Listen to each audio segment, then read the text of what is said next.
Okay, today is Sunday, May 15th, 2022. We are here together for a conversation about how to have spirit communication using the ancient art of Gematria. And I am Cheryl Page, recently knighted or branded the messy medium.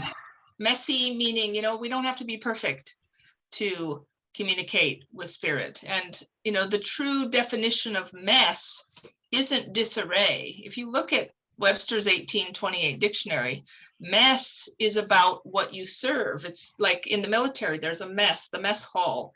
It is the presentation of the food or the presentation of what it is you're giving.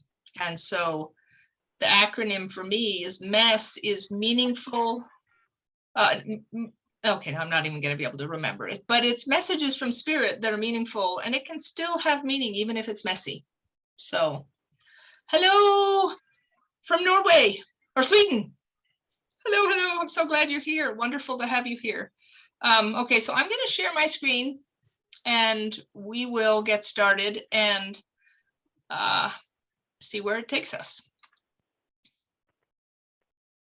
All right, so you guys can see that screen? Some nodding of heads or thumbs up? Yeah, okay. So I really happened upon this use of Gematria by accident. My friend Steve had introduced me to the idea of Gematria, and he and I started experimenting. And what I am going to present to you today is what came out of that experimentation. And I'm pretty sure that all of us, I know it's annoying to have the panels on the side, guys. Is that eating up too much of your screen? I can do the slideshow. It's just, there we go. That's okay, you guys, that better? Okay.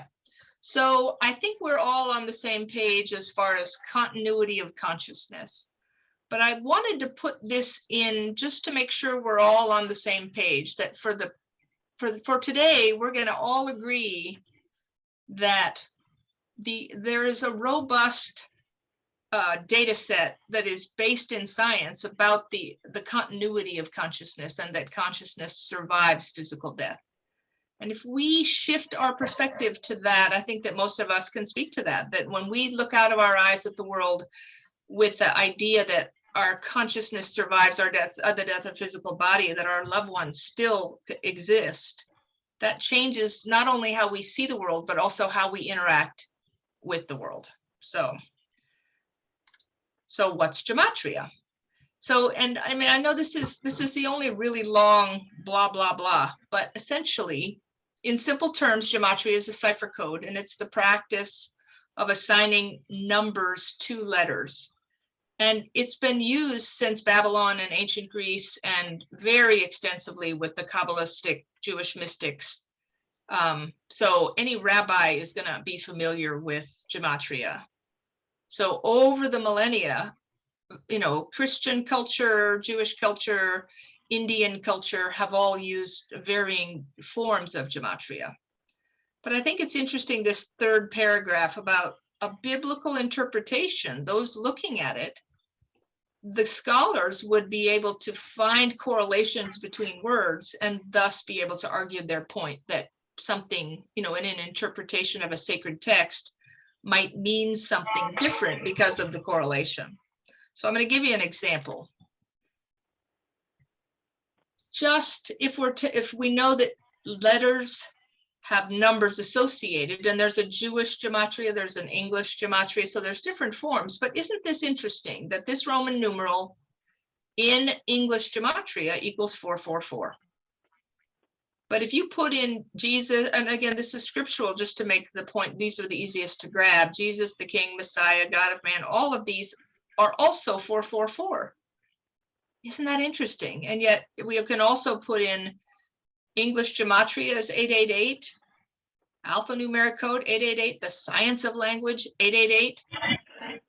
So right now, all we could say from perhaps not having a lot of experience with it is there's something going on here, and the ancients knew about that.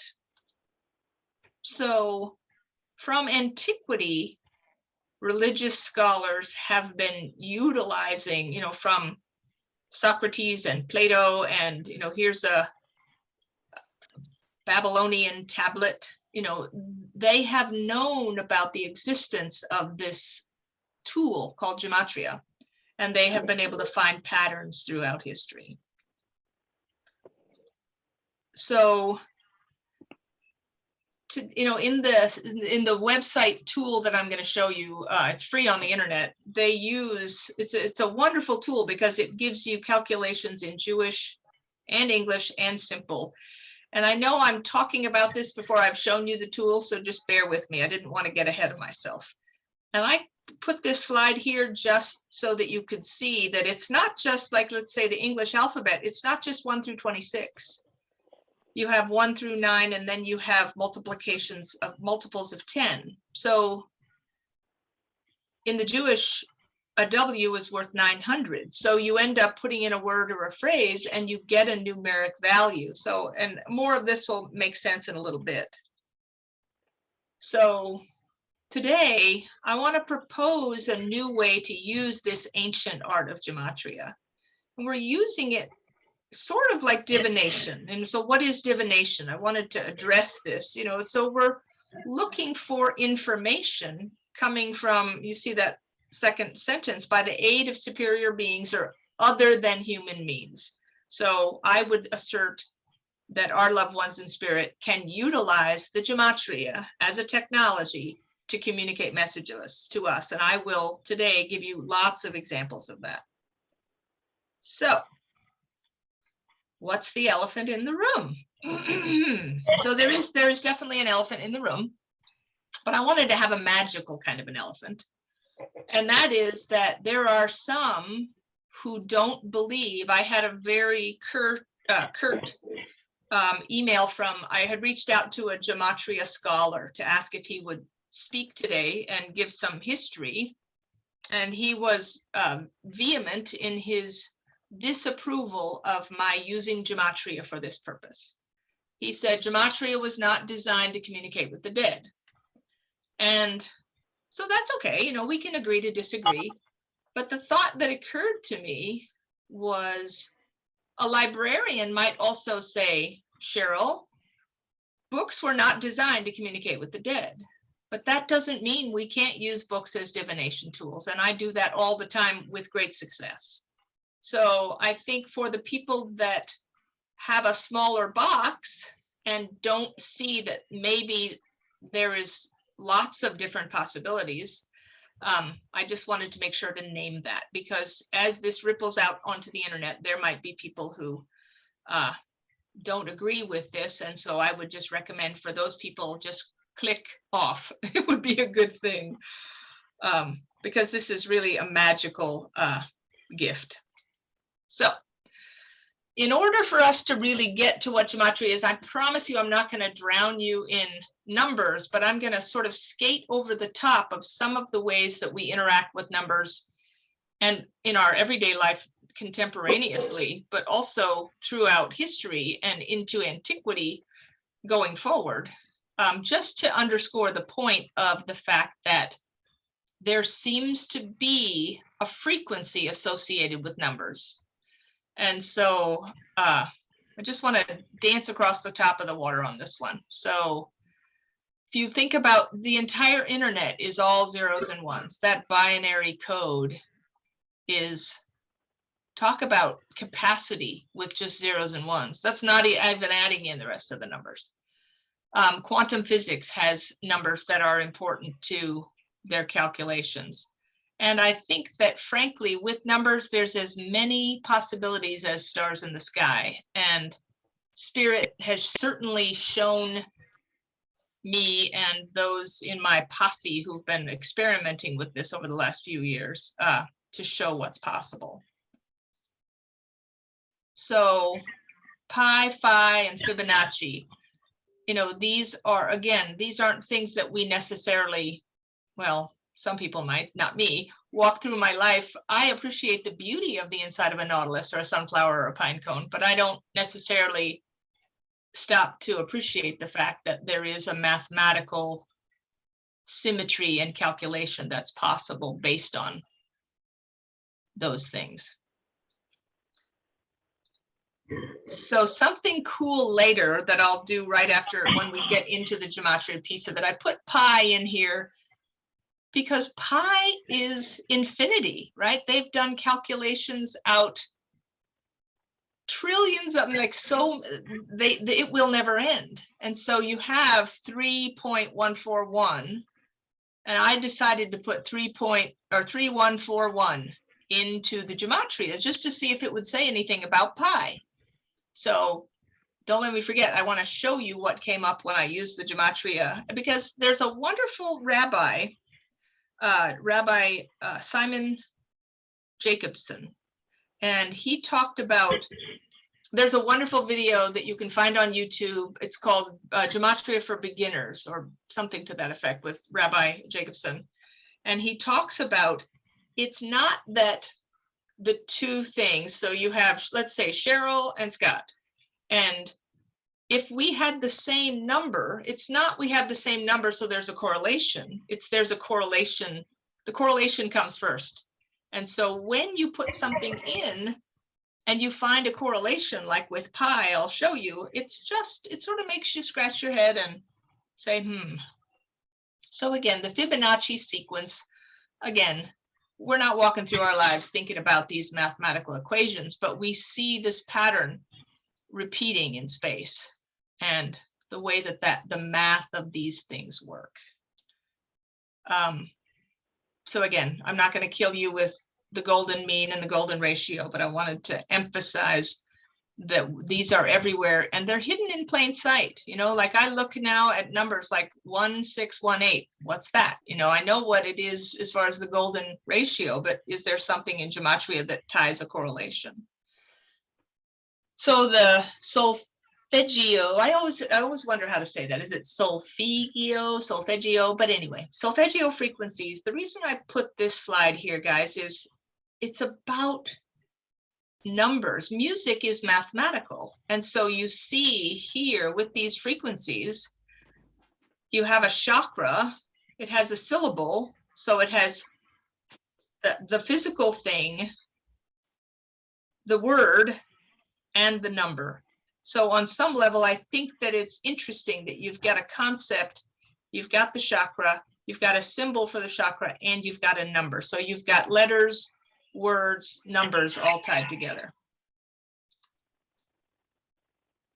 The Schumann resonance is what they call the heartbeat of Mother Earth. So it is the frequency of our planet. So I look at that 783 and I wonder, is there more information for me there? I mean, again, it for me has gotten it's gotten past just wanting messages from my loved ones into a deeper dive as far as what's possible. So the thing I love about this ancient drawing is it's just a perfect little window back in time to how long, ago, one example of how long ago they've been looking at the Vesca Pisces and the other measurements of things and sacred geometry. So I'm going to give you a gift of my understanding, because when my journey started looking into all of this, when Scott passed in July of 2017, and I'm starting this exploration and people keep talking about sacred geometry and I just didn't get it. Like, okay, I see the shapes, but I didn't understand the significance. And if you haven't ever looked at cymatics, cymatics is where you see them putting sand on a steel plate and they attach an electrode that feeds a frequency through that steel plate and the sand turns into different shapes. So that helped me to understand. So here's my takeaway. It isn't about the shapes. It's about the frequency that created the shapes. And the shapes are evidence of the frequency. So if you're looking at a pine cone, you see that sacred geometric repeating pattern. It's the beauty of the pine cone, yes, but there's a frequency that created a pine cone and there's a frequency that created you. So there's something more than just the result. And I think we tend in materialistic earth terms to only look at the result. But if you can roll it back to What's the frequency that created that? And so when we get to the Gematria today, there's a frequency. If I am in my meditation and I think of a phrase and I put that phrase into the Gematria and I get a message that drops me to my knees, Scott maybe is giving me a frequency. He's using math to give me more than one message versus just one message. So I put this in here mostly because I wanted you guys to be aware of this guy whose name is Nassim Haramein.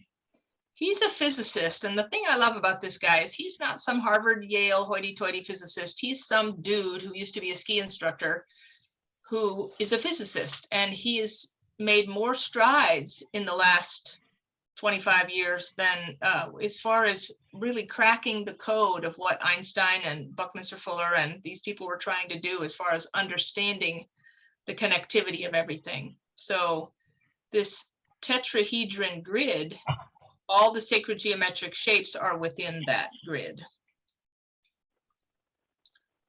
Da Vinci, he used the golden ratio, the Fibonacci sequence, in his art to make sure that there was symmetry. He honored that symmetry. And isn't that interesting? You know, and here's that 1618 again. So the Platonic solids, the reason I wanted to share this particular slide is you see the 5 solids, and you're going to see in a couple slides down, you're going to see that there's 5 senses and there's 5 elements. You've got fire, air, earth, water, ether, and you've got our 5 senses as well. But each of these has faces and points and edges, which are numbers. They've got a degree. So all of these numbers are tied to these shapes. And the numbers have a frequency. So again, we're just skating over the top of this to just drive home my point that each one of these shapes is driven by a frequency. So the only reason I put this one up here is I wanted to acknowledge the fact that these shapes appear throughout nature, from crystals to human DNA. It's inside of us as well as outside of us, I guess is the point I wanted to make with that. So this one is the one. So you have the 5 senses, you have the 5 elements, and I wanted to bring something to your attention, which I won't dive deep into, but not a lot of people that I've met are aware of the Trivium and the Quadrivium. And I'm going to tell you what those are, and I'm going to tell you why I think they're important. It's really, really interesting. So if we're talking in terms of numbers, I don't know, I'm going to move this over so I can see it. So there's the knowledge that you need. So in antiquity, you first had to learn the trivium, grammar, logic, and rhetoric. You had to learn how to process the information before you got the information. But look at this. So you have arithmetic, which is numbers. The pure construct, the abstraction, right? But then in geometry, that's numbers in space. Music is numbers in time. Astronomy is numbers in space and time. And the reason that's important is because it shows you that it's woven throughout every aspect of our physical life are these numbers. And in antiquity, you know, Socrates and Aristotle were teaching their students first the trivium and then the quadrivium, so that they would have the tools to think about the universe. So that's our bit about numbers, but I wanted to make sure that you at least had it in your larger awareness. So this part, I think, I'm really interested to share this with you. So this quote by Buckminster Fuller: "The wave is not the water. The water merely told us about the wave moving by." And the reason that's important, it's important on a lot of different levels, but you know how sometimes, you know, and I think I put butterflied instead of butterflies, sorry about that. Dragonflies, butterflies, and birds, and those are signs that we get from our loved ones. You know, living, breathing, you know, you've got to, the dragonfly lands on your arm, the bird is tapping at the window.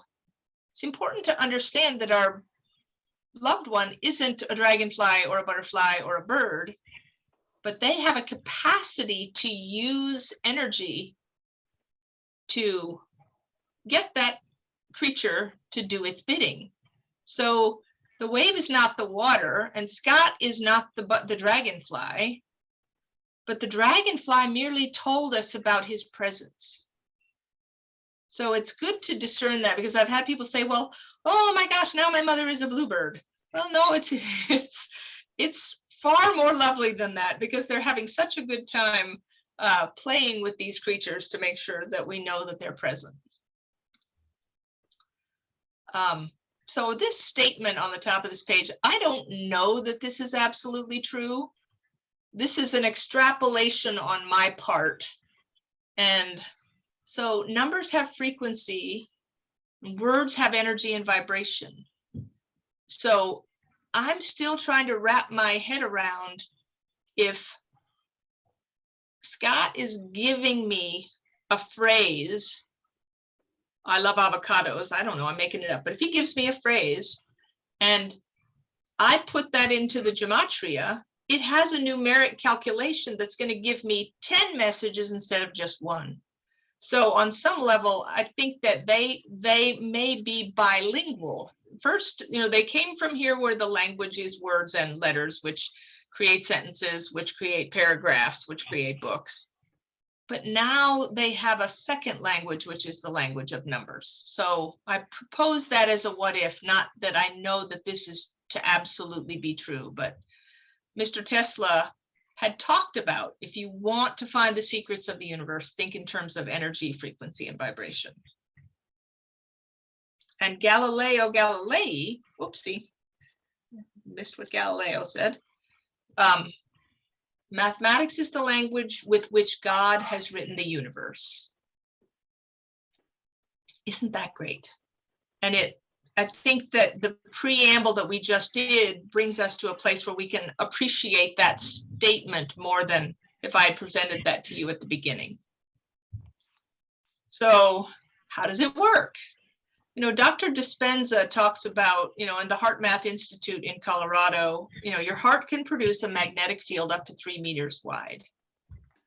And so we have the ability to expand our energetic field to connect to a further degree. And so I like this thing on the left where he's talking about in terms of a radio, so if I want to connect with my mom versus Scott versus Mr. Tesla versus Alexander the Great or whatever, it's a different frequency.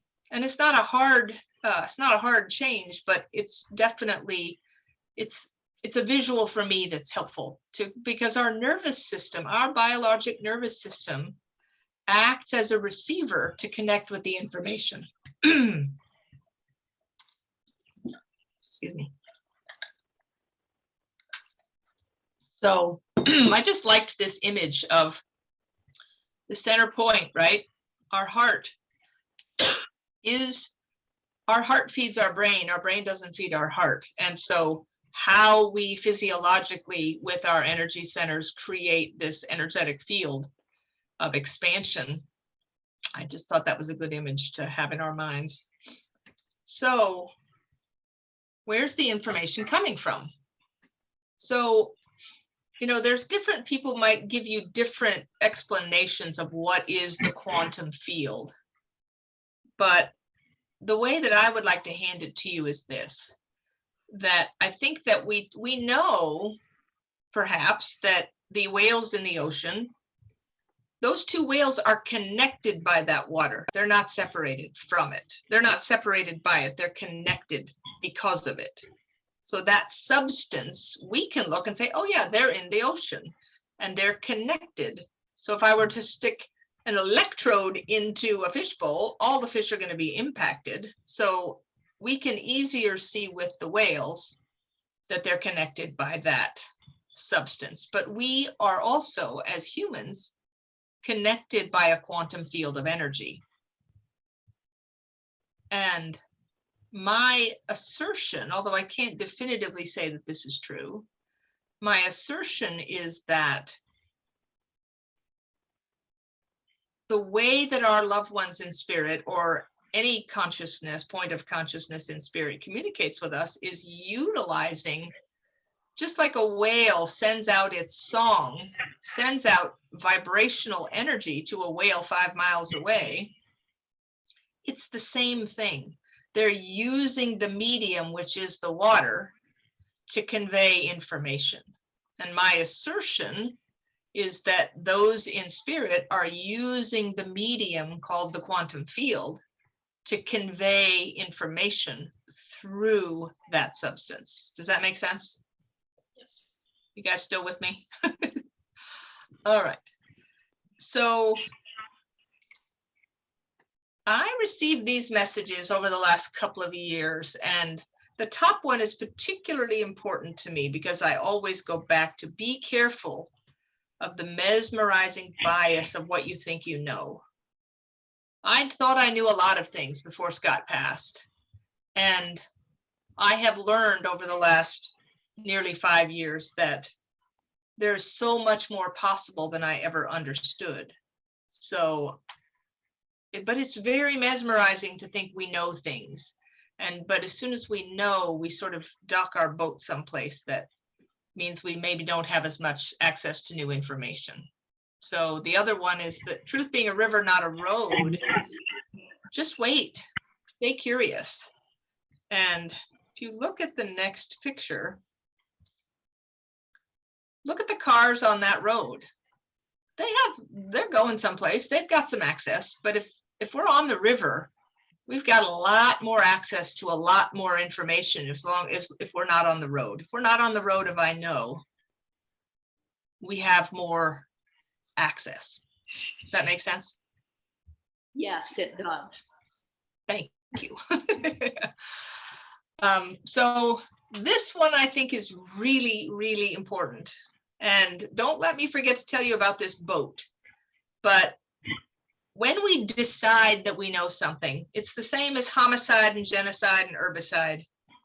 We're killing all the other options as soon as we decide. So we could decide that we know, or we could stay in a place where there's the what if. What if it's real? What if it's not? What if this is a bunch of hooey? What if it's not? Can we stay curious rather than, we've been trained throughout our schooling to seek for answers. But I did a search. I was building this slide and I was looking for a picture of a boat in dry dock, because if you're on the river and then you decide something, you're not just docked at the bank, you're in dry dock. You're not going anywhere. You're not getting back in the water anytime soon because you've made a decision about what the truth is. So be careful of dry dock, but I decided to put something about this in the Gematria that I'll show you guys later that was kind of cool. So questions and answers, and this is not, and I can stop if you have questions. I'm almost done with my slides, but the thing about questions and answers for me is more answers are anchors and questions keep us moving in the river. So I try to go from question to question rather than from question to answer, or to hold on really loosely to the answers I find, because I'm more curious about more information. So just be mindful of our quest for answers. I don't know that there really is such a thing as absolute truth. If you look at all of human history, it's always been, we knew, and we're going to draw and quarter you and burn you at the stake if you don't agree with whatever the narrative is, and the sun is rotating around the earth until they get some more information, and then those people died for nothing. So be really careful with your answers and realize that what if there's more information that we don't have yet? So that's what fills my sails every single day is what if. What if it's real? What if it's not? What if I'm right? What if I'm wrong? But to stay in the what if place means you're still in the river and you're still moving forward. So can Gematria really be used to receive messages from those who have transitioned to the spirit realms? you know, as a scientist, we sort of loosely use the scientific method to ask a question, do some research, form a hypothesis, test the hypothesis, look at the data. And so that's what I've done over the last 3 years, is exactly that. Is it possible? And so I think that at the end of all of this, I really would like for you guys to, I'll present to you all the examples, and I'd really like to have you weigh in on what you're, again, it'll just be an opinion, but I'm really interested at the end of all this, when you see all of the examples, I think you'll be hard pressed to not at least say, something's going on here. And I see there's the one question in the chat, Duncan. Is that something that I should address right now?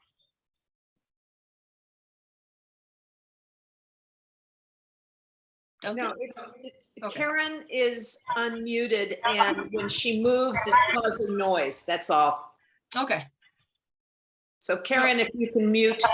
Oh, it's a different, oh, Karen. Yeah, sorry. I'm There you muted. go. Karen. Yep, there you Karen. go. Got it. Okay. Thank you. All right. So I was thinking about Gematria the other day as I was preparing to talk to you guys. And hey, Steve, there's your face. Nice to see your face. Getting energetic, emotional, enlightening message from spirit, gems. So I'm going to give you some Gematria gems today. And we're in the home stretch as far as the PowerPoint, but there's some things that I really think are, I'm just going to click through these really quickly, but I want to make sure, because I want to get to the Gematria, but I want to make sure that we address some of these points and we can come back to them if we need to. But typically in the Gematria calculator, you can put numbers, you can put letters, you can put sentences. So it's dynamic, and I'll show you how that works. Spirit is always, in my experience, economical. So in your meditation, you might hear love above all things. I'm just making it up. But if you heard that and you heard it from your mother, you might think you were making that up in your head. But if you put love above all things into the Gematria and it said, this is your mother and I love you, that would blow your socks off. So again, they're going to find a way. This is a wonderful way for them to have more robust communication with us, where our own mind isn't getting in the way saying I made it up. So we just need to learn to interpret their new language. And numbers give them the possibility for more robust communication. I think I've talked with a lot of you about this idea of the vibration ship, but for those of you who aren't familiar, at one point in my meditation, I asked Scott, when you were here, we had a relationship. Now you're here all the time. What is this? What do we have? And he said, we have a vibration ship. And I thought, isn't that so great? I said, what's that mean? And the definition he gave me was meaningful connectivity between two people on different vibrational octaves. So Scott transitioned to whatever dimension comes next on 7717. So most people would say, as of 7717, no more new memories would be possible with Scott. But I can tell you that we have this vibration ship and we create new memories all the time. And every sign you get from your loved ones is a new memory. And to honor the fact that you are still creating new memories. So sometimes I find that if I'm looking backwards to find Scott, I'm not going to find him as much as if I look right here, as opposed to just referencing back to older memories. So they're using one language, the language of numbers, to give information in another language, words and letters, that we understand. Don't know what that is. So here's a number one thing I really want to drive this home before we dive into the Gematria, and that is spirit does not come to give negative messages. So the slippery slope with the Gematria calculator is that we live in a dualistic universe. It's not a phone call with them. So if I put in love above all things and you find something beautiful, but you also find something that seems negative, the negative thing isn't for you. So if you're looking in your junk drawer for your screwdriver, you ignore the sunglasses and the lip balm and the Band-Aids and the mustard packets from McDonald's, and you're going for the thing that you know is for you. And another example I will give is like if you're on an Easter egg hunt, you're looking for the colorful, beautiful eggs in the grass. And if you find that the dog has been there and pooped in the grass, don't pick up the poop and put it in your basket. That's not for you. So when you bump up against the quote unquote negative messages or things that don't make any sense, don't spend any time there. Those things aren't for you. Spirit does not come to give negative messages. Sometimes it's something, sometimes it's nothing. I don't know that it's ever really nothing, but I think sometimes, like I've had people say, well, you know, I looked in the Gematria, I didn't really see anything. Well, that doesn't mean it isn't there. It's just we have to train our eyes to see, and that takes practice. And I just wanted to make sure to acknowledge Rabbi Simon Jacobson because he did give me some real helpful perspective in his YouTube video. Okay, again, just quickly, my best advice, whoopsie, my best advice is document. When you start doing this, like if you have a meditative practice and you have thoughts, so many people, I have a different practice in my meditation, which is I'm not trying not to think. My goal in my meditation is to listen and to hear things. So if you're doing a different, you know, again, what I say with meditation is it's an A plus B equals C. A is the activity, which is meditation. That's the non-variable. Plus B, what's your intention, equals C, which is the outcome. So if your intention is to sit in bliss beside higher consciousness and not think any thoughts, that's a different agenda. That's a different intention than I'm listening to hear spirit. I'm listening not just for Scott, but for every point of consciousness that serves the light that might step in and give me wisdom. So I keep a notepad in my lap when I'm meditating and I listen. And if I have a thought and I don't know what it is, I write it down anyway. And now it's a wonderful gift because now I can put it into, why am I thinking about avocado salad? I don't know, maybe I'm hungry. Maybe it's a message from Scott saying, look it up because there's going to be a message there, but you won't know if you don't experiment.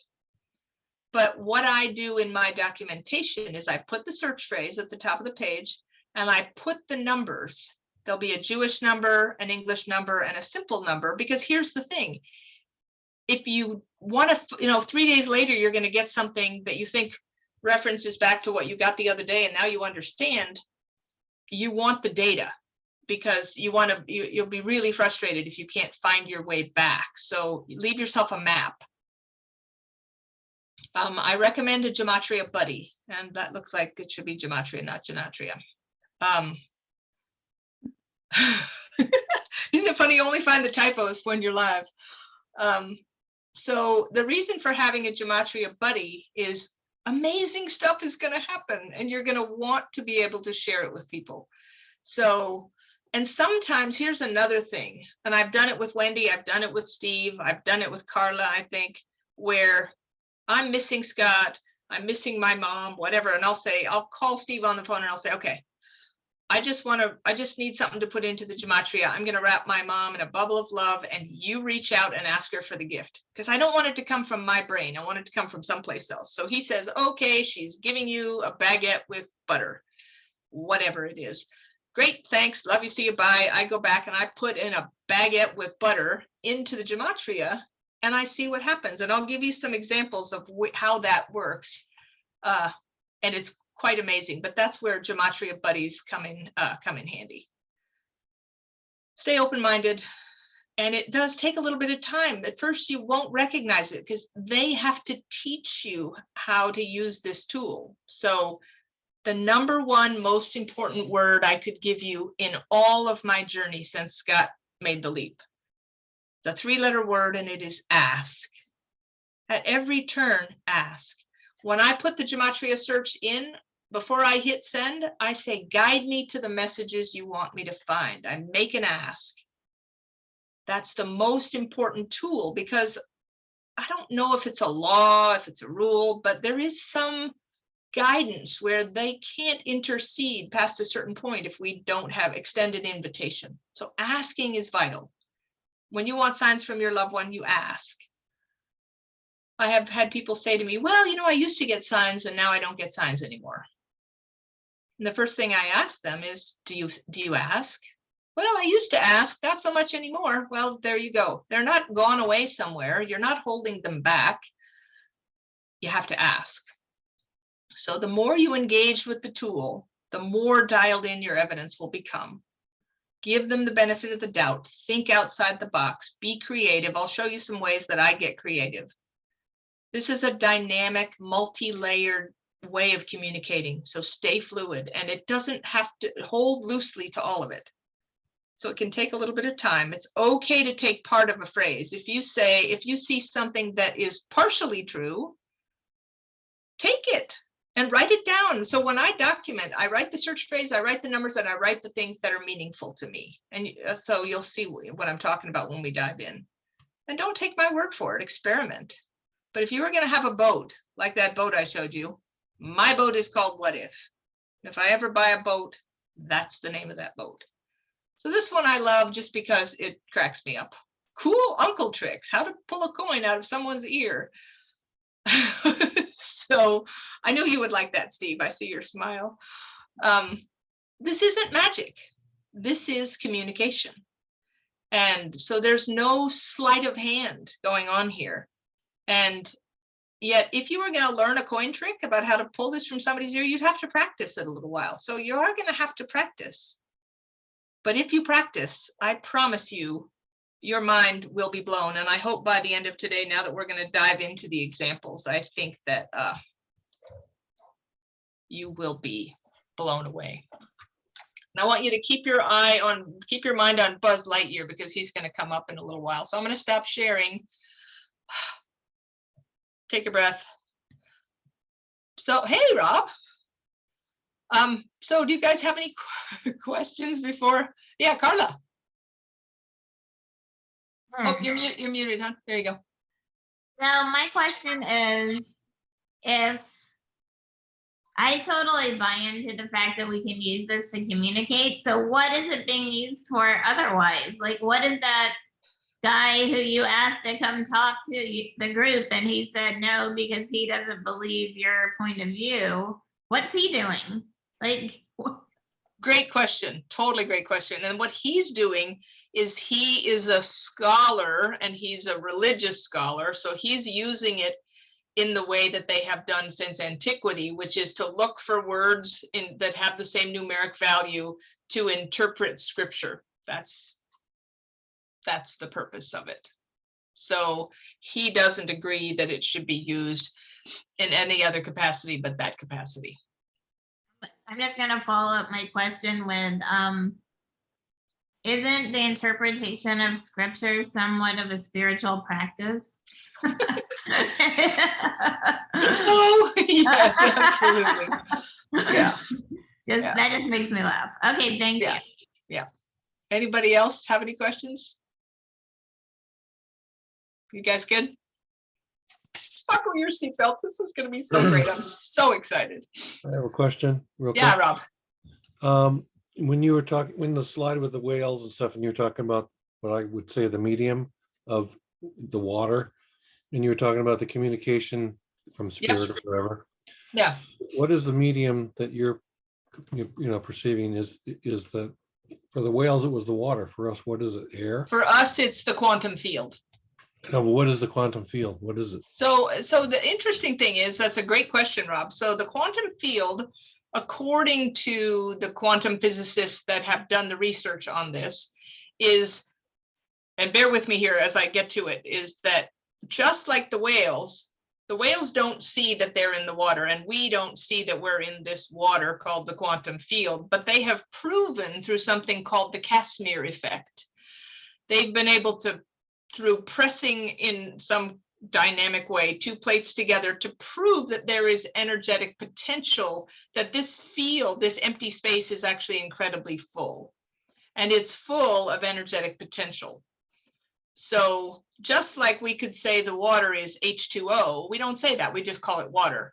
And so this quantum field, the H2O of the quantum field is this energetic potential. And so they've measured. So the question that was asked once they proved that the quantum field exists, then the next question was, okay, how much energetic potential exists in a centimeter cube, a sugar cube of space? And in a sugar cube of space with people far, like Nassim Haramein can do this kind of math. In a sugar cube of space, I really want you guys to hear this because it's amazing. So the math calculation is that in one sugar cube of space is 10, 93 zeros. So 10 to the 93rd in a centimeter cube of space is the energetic potential of the quantum field. So we are, even though it seems like the space between me and Rob's house in Vermont is empty space, we're actually connected by the space rather than divided by the space, and it's filled with energetic potential. And so I think in a sort of funny way, those in spirit, and when I say those in spirit, it's not just our loved ones. If we can agree on continuity of consciousness, then every point of consciousness that ever existed still exists. So I can connect with Scott or my mom or my brother or Alexander the Great or Nikola Tesla or Albert Einstein or Mary Queen of Scots. Those points of consciousness are infinite just as we are. And I think of them as the whales, and those whales are communicating with us as less savvy whales who don't really understand what I think about what was her name, Dory in Finding Nemo, and she's saying she can talk to whales, and he's saying, no, you can't talk to whales, and she's making all these funny sounds. But so they're making these funny sounds, and we don't always understand what those sounds are. But what I can tell you from my own N of one, my own experience, what this Gematria tool provides us is an extraordinary opportunity to be able to interpret their whale sounds. And I want you to take it as a whole. Like, I'm going to give you a whole bunch of little pieces, and I'm going to show you with a screen share my using the Gematria so that you actually, I think it'll be helpful if you see me using it, you'll get a sense of how to use it. Does that make sense? So just ride the wave with me, and can I stop sharing? Sorry, my trying to shut things down so I'm not looking at as many things when I share. So you guys ready to rock and roll? We good? Ready. Okay. Here we go. Cheryl, Yeah. thank you for putting that slideshow together. Oh, who's talking? Karen, Oh, Karen, thank you, hon. it was just beautiful, Yay. powerful. All right, so now I need to, I think this is where I'm going. Okay. All right, so I want you to write this down. So the website, so that you have it, is here, gematrix.org. GEMATRIX.org.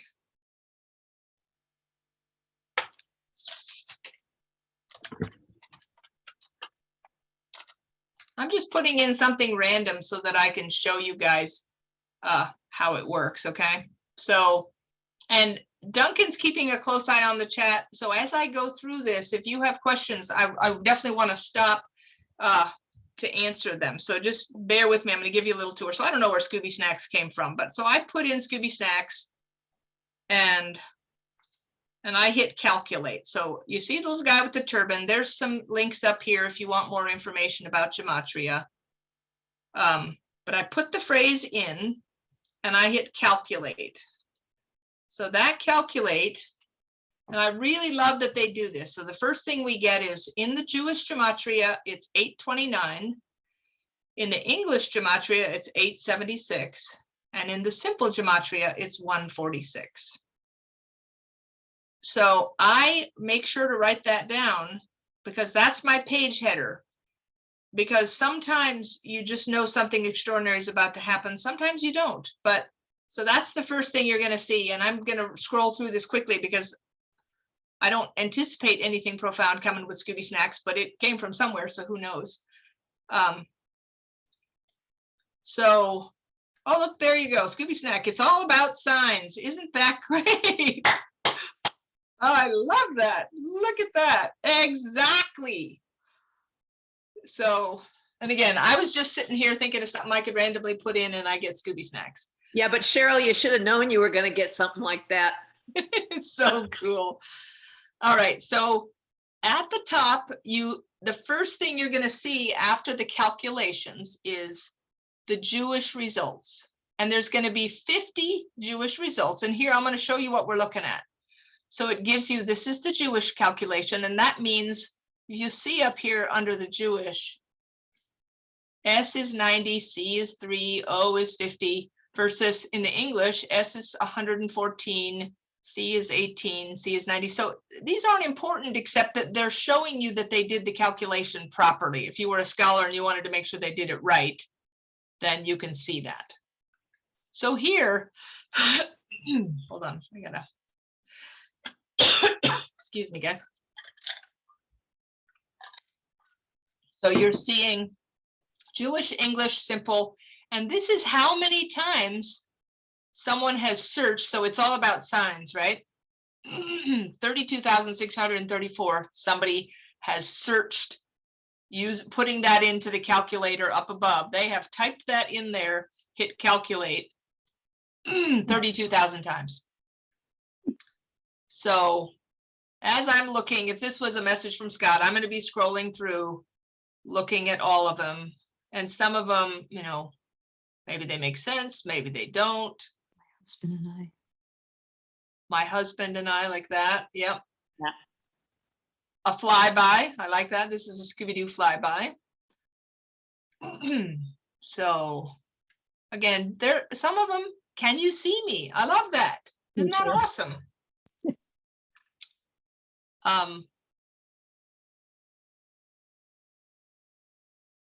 Evil one, you know, I mean, like the things that are crappy, don't just ignore them. But I love that here we get Tesla, and we were just talking about Mr. Tesla. So, you know, I give him credit for that. Doesn't mean I don't have to prove it to anybody else.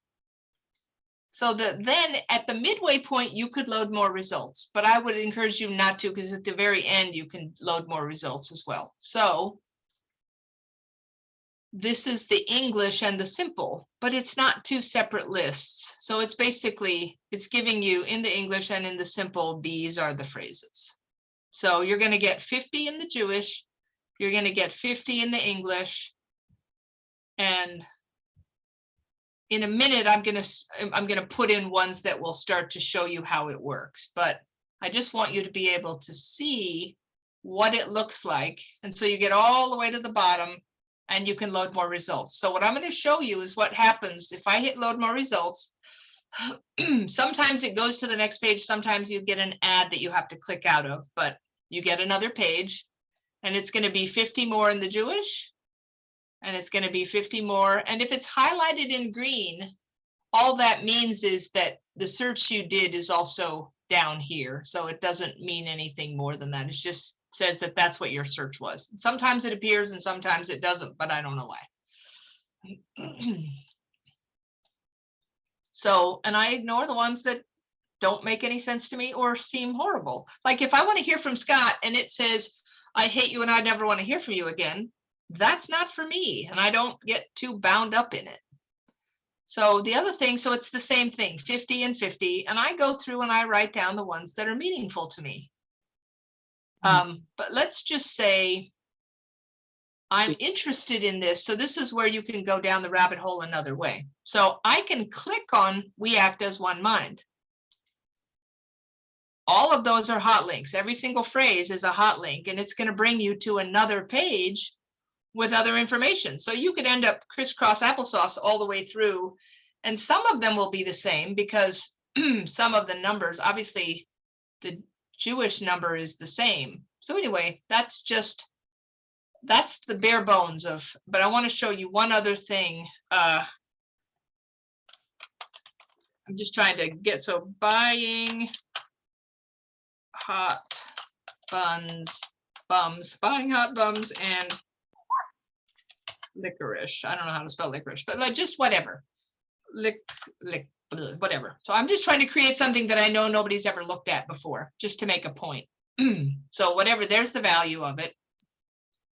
But right here, obviously Scooby Snacks had been looked up before, so this box didn't come up.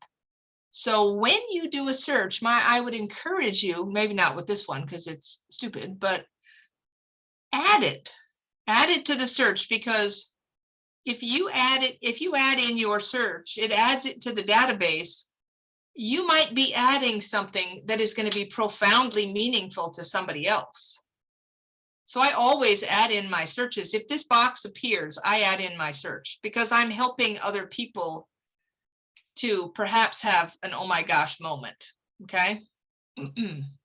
So stop for just a second. Everybody good? Questions? Okay. Hey, Linda, nice to see you. Anybody need to pee? If you need to pee. So yes, I'm not going to check I've never checked the rude words box. If you saw the rude word, thank you, Lisa. I have never checked that. I'm afraid to check that. I'm just not going there. So sometimes you get little rude words in the Gematria anyway, but I have a feeling that that's like scary rude, and I'm just not going to go there. So. I have one more question. Yeah, please. What, I know what Jewish and English are, but what is simple? Simple?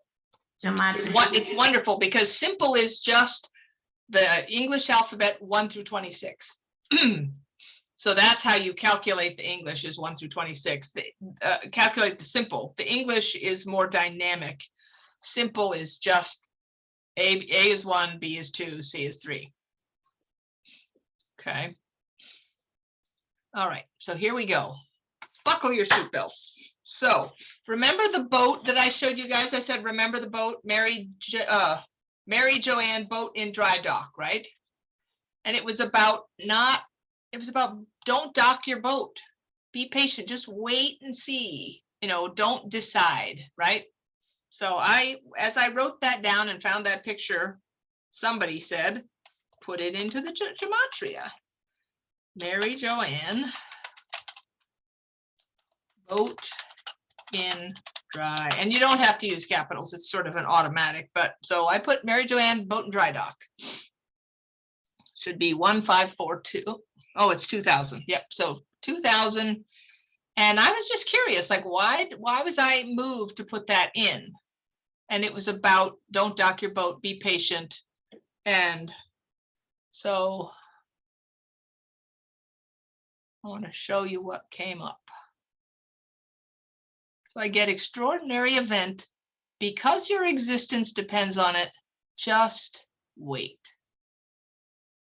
And I love that because I had typed just wait and there's just wait. Again, it's just a little, is it something? Isn't it something? I don't know, but it was kind of cool. So just one example. And then, and I'm going to start with, I'm keeping the kid gloves on to start. But so I was wondering about pi. So pi is 3141. Those are the first four numbers. I want to show you this because you can put in addition to a phrase, I can put in 3141. So that's pi. Look what comes up. The very first one at the top. I was so blown away because pi goes on to infinity.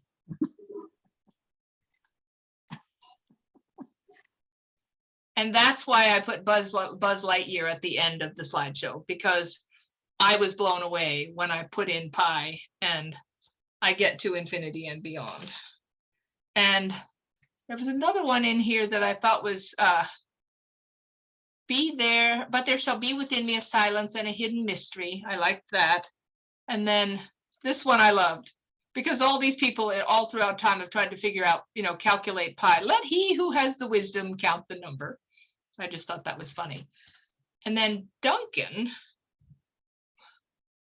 had said, okay, so if pi is 3141, how you get to 3141 is 22 divided DIVIDED by 7. That's how you get to pi.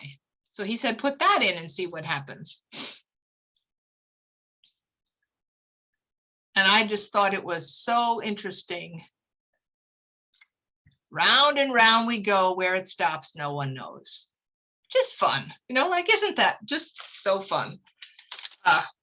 Not profound, not earth shattering, but I thought it was fun. So. Right. Oh, when and I want just to add, yeah, please. regarding that one, the formula for calculating the circumference of a circle uses pi. And so the round and round we go, well, that's a circle. So awesome, Duncan. You and Wendy both figured that out. I didn't figure it out. So I'm not going to say for the mediums here that this is necessarily what you should do straight out of the gate, but after a time, I had started to use the gematria in real time in my readings with people.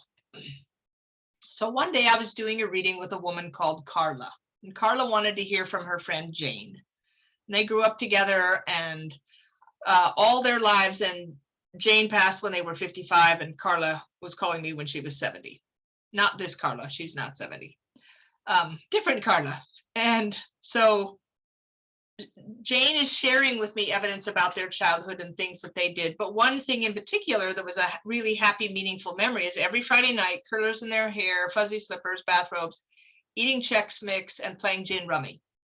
And she said, oh my God, that's totally what we did. So Jane says to me, put us into the gematria.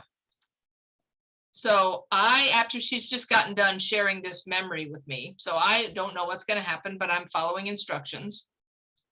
And what do I get?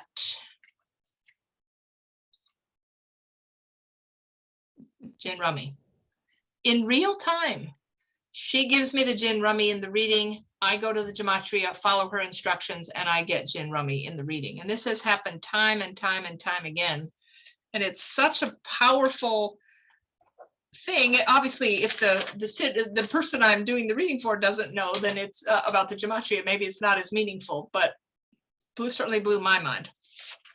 So another one recently, there was a woman and she was wanting to hear from her son, and her son, his name is Zachary Sunrise. I thought, isn't that interesting? So his middle name is Sunrise. And so in the reading, Zach is saying how his mom was his greatest teacher, and he really wanted to, he was going to be her professor now. So he was going to be Professor Zach. And so Zach tells me, put my name into the gematria. So I ask her, so it's Z-A-C-K, not Z-A-C-H. She says yes. So I'm going to show you a trick because I know where I want to go. So I don't remember if this is in the English or in the Jewish. So one thing you can do is you can hit Control F and I can find what I want faster. So if you're searching for something or you're going back to search for something, Control F is a way to get there. So I put in Zach and I get Sunrise. And his mom then says to me, put in Z-A-K. So I don't know what that is, but she says put in Z-A-K. So I put in Z-A-K. And I calculate. And now I do Control F again because I don't know where it is. Let's see if I can find it. Cheryl, what did you just do? Control F? Yeah, Control F is how you find something on the page. Oh. So I think if I remember correctly with this, with Z-A-K, it ended up being on page 2. So I'm going to go to page 2 and I'm going to show you if my memory serves. And then I'm going to do Control F. Well, it's much more impressive when I can find it. But essentially, somewhere in here, but what happened when I put in Z-A-K was what came up was, there it is, professor. So he wants to be his mom's professor, and we get Z-A-K at his mom's recommendation, and we get professor. So again, in real time, in a reading, they were able to give this gift. So Scott's best friend, Keith, had passed away in December of 2020. And what I'll tell you is that I've been using the Gematria for about 3 years, and never once have I encountered a reference to alcohol, which I think is kind of strange. You'd think that that would come up, but for me anyway, it hasn't. But Keith sadly died because of too much tequila. So Keith passed. I was missing Keith. I called a friend. I said, I'm just going to wrap him in the bubble of love. Can you just ask him for a gift, any gift at all? I just want something to put into the Gematria. So she said, he's giving you a balloon. Now, so I have to ask Keith, okay, is it Keith's balloon? Is it a balloon? Is it the balloon? Because the search is going to make a difference. So I'm basically saying, guide me to the message you want me to find. And so he said, put in Keith's balloon. So I put in Keith's balloon. I hit calculate. And actually, I think I have to move you guys over here so I can, oh, there.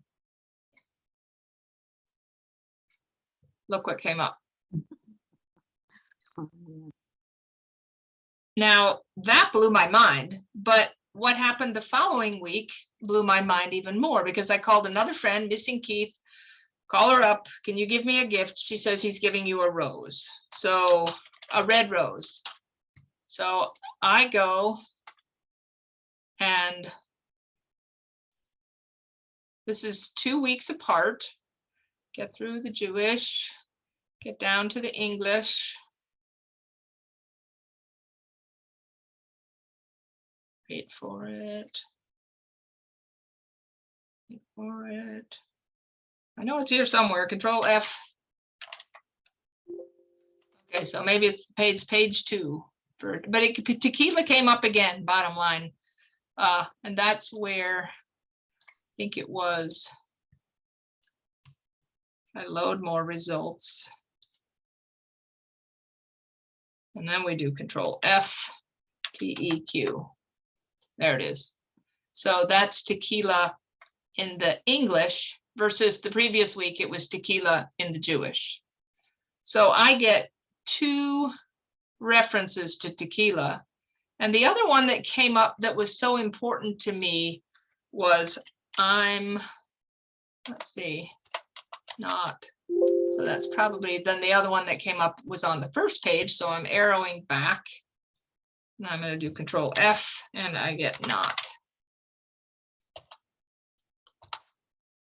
Well, somewhere in here, I also got I'm not dead, which was really great. And I won't search for it. But so the results I got were tequila and I'm not dead.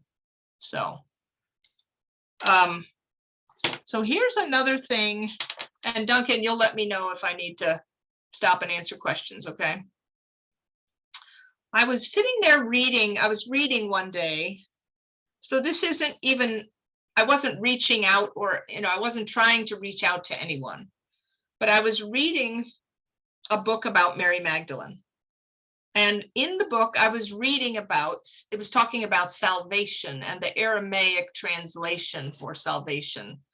And I was highlighting the page and the yellow marker kept falling on the floor. And I was really annoyed, like, my legs are up, I'm comfortable, and the marker keeps falling on the floor. And in my mind, I hear someone say, I don't know if it's Mary Magdalene or not, but the falling yellow marker. Now, that seems completely random, completely crazy. Is it going to be anything? But I put in the falling yellow marker. I calculate.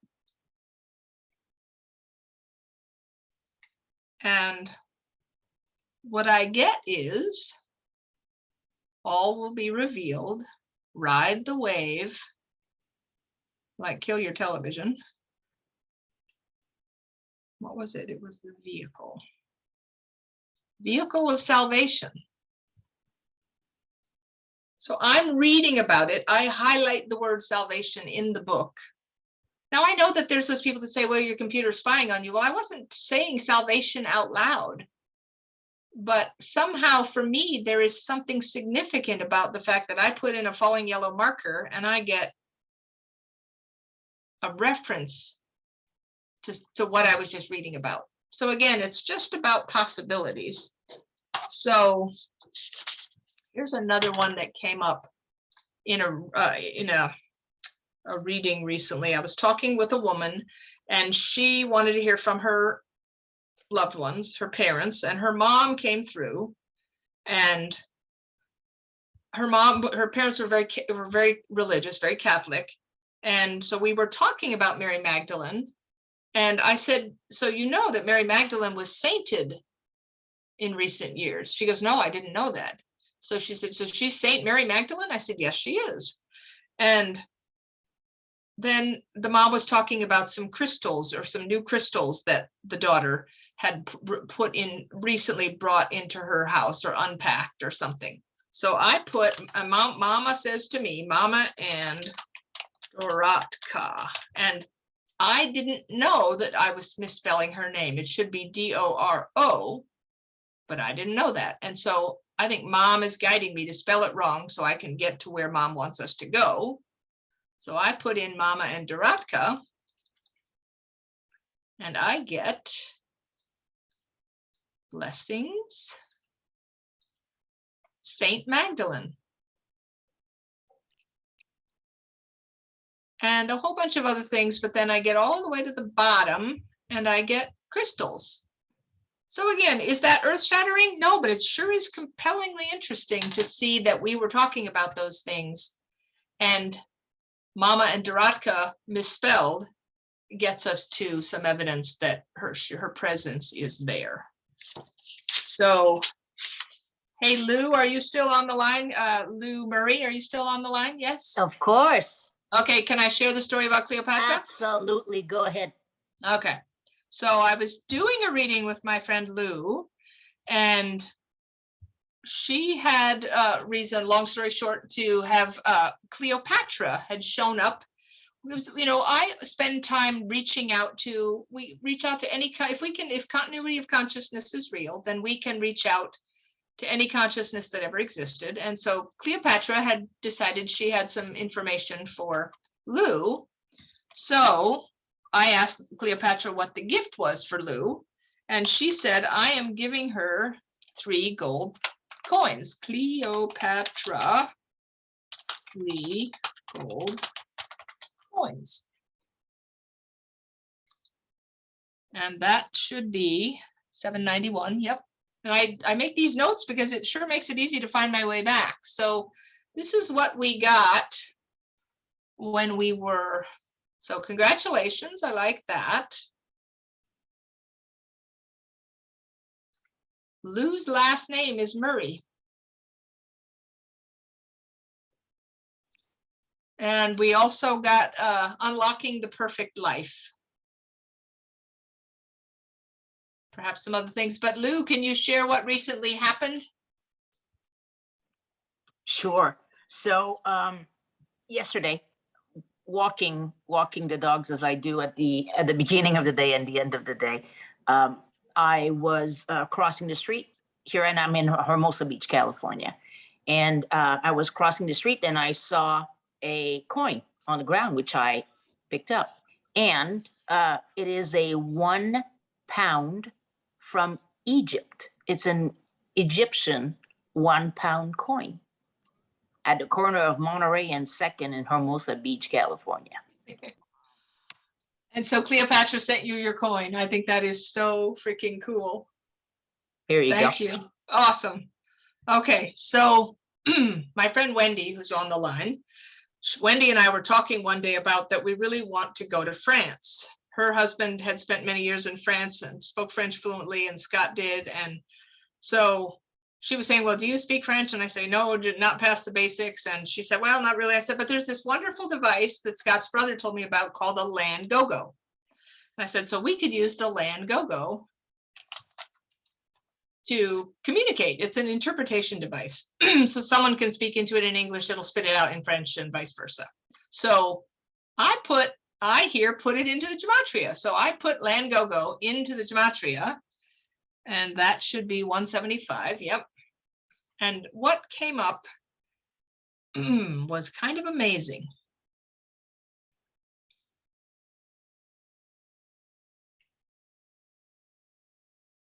And I don't remember if it's in the Jewish or the English, but I think it's in the English. Okay.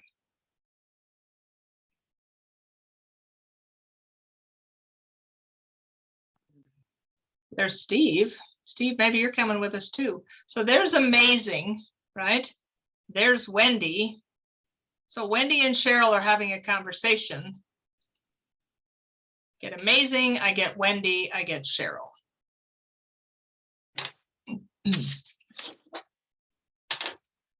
So another one that unfortunately has been lost to the sands of time. I was talking with a friend of mine. It was her birthday in January of 2021, and her best friend had passed in December of 20. Her friend's name is Corba. And so we were sitting in my friend Lee's living room on Lee's birthday, and she said, "Oh, just Corba and I always did something together on our birthdays, and I'm really missing her on my birthday." And so I said, "Well, why don't you wrap Corba in a bubble of love? I'll ask for a gift."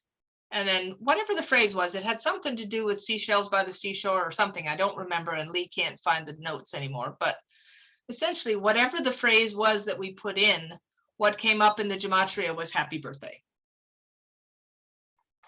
So, so here's another really interesting thing, and that's where listening in your meditation is interesting. I was meditating one day, this was quite a long time ago, probably 2 or 3 years ago, and I heard I like arugula, and I heard arugula, and I heard sea biscuit. Now, the important thing about this, guys, is sometimes you hear things that don't make any sense at all, and you just write them down anyway. So I'm hearing in my meditation arugula and sea biscuit, and I don't know why. So I get done and I type, after my meditation, I go and do the gematria. A-R-U-G-U-L-A, I believe is right, arugula. 509, let's see.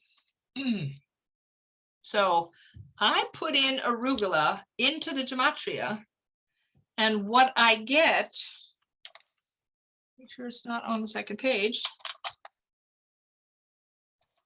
is sea biscuit. Like, again, it's not that it's profound, except for the fact that what Spirit is doing is teaching me to trust what I hear. So the fact that there's a correlation between arugula and sea biscuit isn't spiritually earth-shattering, but what it was a lesson of, I'm sitting there meditating, I'm listening, I'm writing things down. And then I go to the gematria and I find a correlation, numeric correlation between sea biscuit and arugula. All that was your lesson for today was paying attention. So they will teach you how to use this, and they will teach you how to listen, but you got to sort of do the work and follow where they lead you. So last year in May, Steve and I were talking, and there was an incident right after Scott passed, within the few months after he passed, or within the year maybe, where I was nowhere near the light switch, but there was a lot of energy. I just had an argument with my daughter, and the light switch just turned on. It's like an old house with like up, down, flippy switches, and it just turned on. So I gave Scott credit for turning on that light switch. So in my meditation, I was thinking about intention versus asking. Is the intention is your hand on the switch. Excuse me, but you have to have an action. So you have to turn on the light switch. So I was thinking about intention versus asking is the hand on the light switch versus turning it on. And so I was talking with Steve about this, and I was seeing an image for whatever reason. The other image I saw in my meditation was Steve and I. Here we are in the world of COVID, and I saw Steve and I playing tennis with the spike protein, you know, like that spiky ball that you see. So I was seeing Steve and I playing tennis with the spike protein. And so I put that into the gematria after thinking about the light switch and whatever. Steve and Cheryl playing tennis with the spike protein. IENEIN. Spike Yeah. protein. There we go. Okay. So it should be 3874. Uh-oh, that doesn't. Great. Steve and Cheryl playing tennis with the spike protein.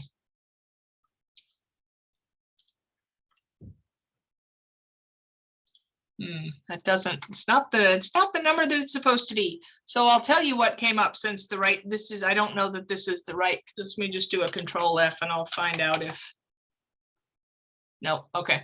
So obviously didn't write down the right number, but what came up in the Gematria when I put in some form of Steve and Cheryl playing tennis with the spike protein, what came up was beauty is only a light switch away. So again, is it the quantum field? Is it, I mean, I don't know exactly what's happening, but I can tell you that there is interaction. So,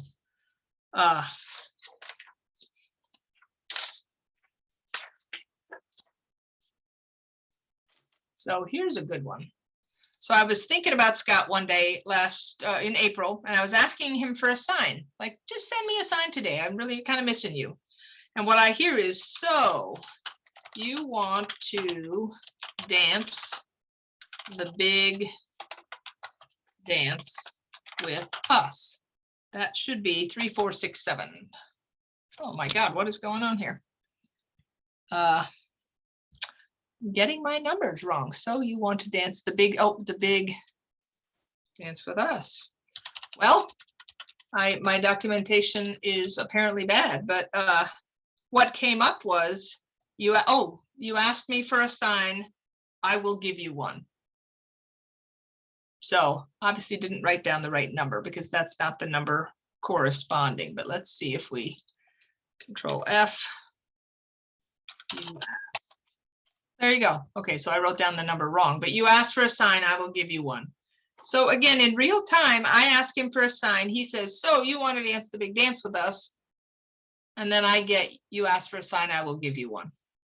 So to me, what this says more than anything is, oh, that's why I got 3467, because that's the English Gematria versus the Jewish is 3525. If you ever had a doubt about whether they're really listening, that sort of takes care of it, because it's one thing to have it happen once or twice or 5 times or 25 times or 225 times or 25,000 times. I have had this happen so many times where in real time, I get a reply like that. So, hey, Wendy. Yes.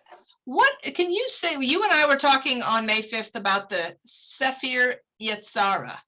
Yes. And what is the Sefer Yetzirah? Do you remember? What is it? A Jewish? It's a very, very old and probably one of the earliest Jewish documents that is used by Kabbalists. And it is basically, it's a very short document, but it's basically talking about the creation of the world. And it ties in with Gematria because I don't remember why, except that it's used a lot in people use it with Gematria in a lot of the Kabbalah studies. Okay, that's helpful. Thank you. So Wendy and I were talking and looking at a document online together about the Sefer Yetzirah. And then I noticed, I don't know if you guys know what a cremation coin is, but in some crematories, they use a coin and they put that through so that they know who's going in is coming out and that the right ashes get to the right family member, whatever. So every coin is a unique number to that crematory. So Scott's coin number is 6162. So we're having the conversation about the Sefer Yetzirah, and I am inspired to put, I've never put Scott's cremation coin number into the Gematria. So I put it in. And the top one is we brought the Sefer Yetzirah too, and it is great. Thanks. Thanks for all your wonderful help. So again, in real time, there were some other things that were beautiful in that search, but one of the other ones was, here, let's see, F, I will. So this is important. So this one, V back at you, don't mess with me anymore, whatever. I'm taking this part. I will use the angelic language upon you and we will see if it is real. Don't have to take the whole thing. The angelic language in my mind in this instance is the gematria. We're going to see if it's real by continuing to give you evidence. So, and then there's one other. We are here just to love you, to love the world. We are waiting for your waking up, so wake up. So again, just another wow. I'm gonna stop sharing for a second. How's Sure. everybody? Yeah. Could I'm sitting here itching, wanting to share the double egg yolk one. Yes, please. That would Can I be do great. that? Okay. Yeah, that would be awesome. Duncan, I don't know how to do this, but I have up a PDF document that's got all the results on it. If I click on that, I mean, is there a way for me to share that? Yeah. If not, I can just read them. Well, at the bottom of the screen, Wendy, I've enabled it, so you should be able to hit screen share, to click on screen share and then pick the PDF if it's open. Okay, let me try that.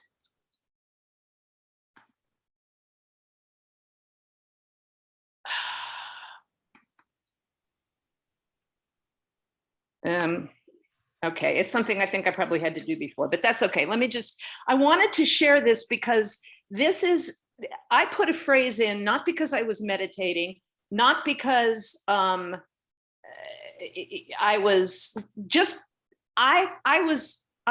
had an experience where I was cooking breakfast and I cracked an egg and I got a double yolk. I used to get loads of double yolks. I think we all did. We're all of about the right age and you don't get them much anymore. A couple days later, out of the same dozen, I got another double yolk egg. So I said, this has got to be something I need to put in the gematria. And I put it in a number of different ways and got nothing, or got things that didn't really make a lot of sense, but I kept at it because I was being very stubborn and finally put in the phrase double egg yolk twice in 1 dozen. Here's some of the stuff that I got back. I have hidden everything in plain sight, and there appeared a great wonder in heaven. I love you, please don't leave. With love comes trust. Who is sharing this knowledge? Connect with this wise man. I've never seen anything like this. Gematria, the flower of life. I'm in love with you, babe. Gematria is proof that consciousness is beyond a one lifetime. The truth is known to you. And this one is just for a friend, but it made a lot of sense and it was funny. And we've got Billy on the line. The key to understanding the universe, theoretically possible infinity becomes reality. The truth is very important to me. This just went on and on and on. That was just the Jewish. There was a lot of English.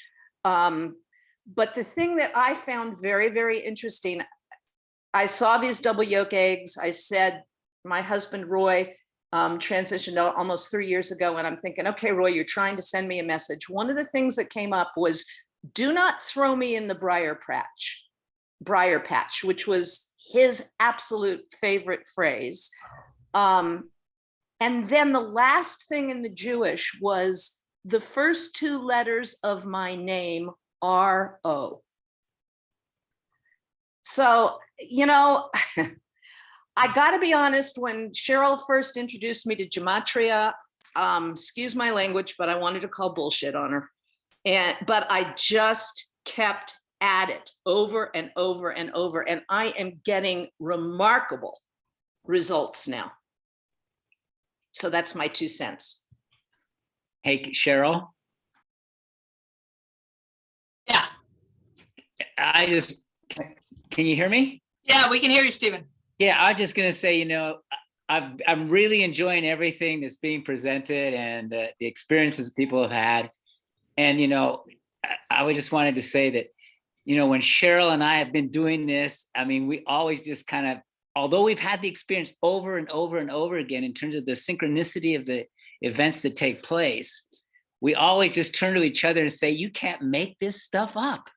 You know, it's so unbelievable what comes as we go down that rabbit hole and discover the power of this matrix, quantum field, whatever you want to call it, that there's this incredible desire to try to use the technology that's been given to us today, which is shifting the whole way that they are able to perceive and communicate with us. I mean, yesterday when Cheryl called me, we were talking about, she introduced the idea of pi. And when I'm talking with Cheryl, I know that I'm in the quantum field all the time and I can drop into it really quickly. And as she was talking about the idea of pi, it just came to me, those numbers are speaking to us. We need to start using pi, and we can drop into, like, if we do the calculation of pi out 20, you can just go in and count in, you know, like if we're working with that, we can count in, let's count in 10 and then count the next 4 numbers and see what it wants to tell us. So the idea too is also that it's trying to teach us to be intuitive, be dropping into the field and recognizing how we might communicate. So out of that, we come up with this idea that in the numbers of pi, there's all these combinations that we could use if we become intuitive, because the numbers are a language. So it's just really exciting to hear what people's experiences are. And I can't deny the experiences that I've had working with Cheryl in this. It's just so powerful. And some of the things that have been put together brought me to tears. I just think, how can this be? But it is. Yeah. No, thank you, Stephen. Yes, Louise. You're muted, hon. No, I'm okay because No, there's another Louise. Sorry. Oh, sorry. About that. Yes, mine's just a very simple story.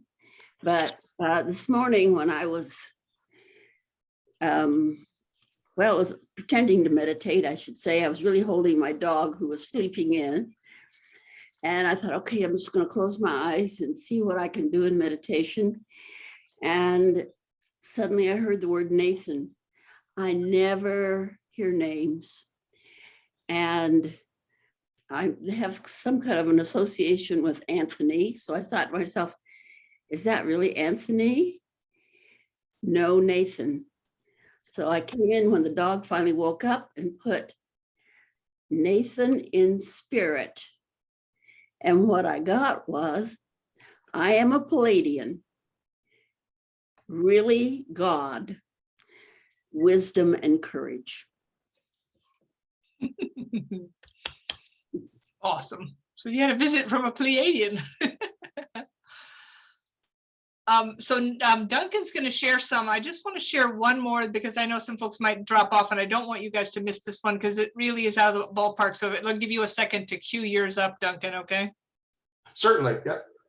So I was meditating. So I have this, again, just me, myself, and I don't have to prove it to anybody else. And so if I can connect with any point of consciousness, one day, there's a woman, Scott had introduced me to this, this woman who's a trance medium in England, and she channels a collective consciousness called the white-winged collective consciousness of 9.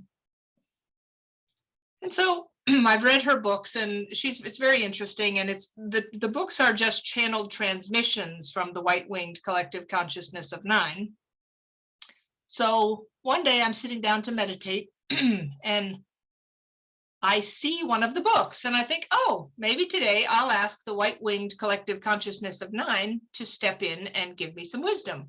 So I pick up the book and I ask them to give me some wisdom. I opened the book to a random page and it was actually perfect because it was something I'd been grappling with. So I got an answer to a question I'd been walking with for a few weeks. And then I sat down to meditate and I said, if you want to meditate with me and help me, that would be great. And I don't know if I'm talking to myself, to my higher self, or the white wing collective consciousness of 9. It doesn't matter. It's just an experiment. So I am meditating and they show me walking down a street, passing a telephone booth, and the phone is ringing. And they say, step into the phone booth to answer the ringing phone. Now, I open my eyes to write it down, and I start to write, step into the phone booth and answer the ringing phone. And they corrected me and they said, no, step into the phone booth to answer the ringing phone. So I put in step into the phone booth to answer the ringing phone. And 2,674. And what I got, which I believe is in the English, let's go F, we are. Oh, come on. This is what I got. We are the white-winged collective consciousness of 9. Now, somebody persnickety said, but they didn't spell consciousness right. It's like, give me a freaking break. These people gave me a message that was so dialed in. It doesn't matter the conscious, it communicates. It doesn't matter that it's misspelled. That is my holy crap, holy grail, out of the ballpark. I cannot doubt this moment when that happened. So what's possible is that much specificity if we stick with it and we engage. So I'm gonna let Duncan share. He has some to share that are pretty amazing. Hello, everyone. My name is Duncan, and a year and a half ago, if someone told me I would be seeing mediums, practicing mediumship, and working with Gematria, I would have said, "You've got to be kidding." My partner Thomas passed away a year and a half ago. Wonderful human being. We were very much in love. We were best friends, and he was incredibly funny. And there's a reason why I'm sharing this, which will come up in the Gematria. He was like a stand-up comic. Like we were always exchanging things back and forth and laughing and sharing funny videos. So I'm going to start sharing my screen now. So let's see.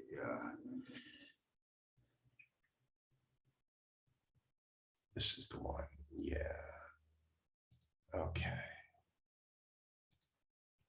Can everyone see that?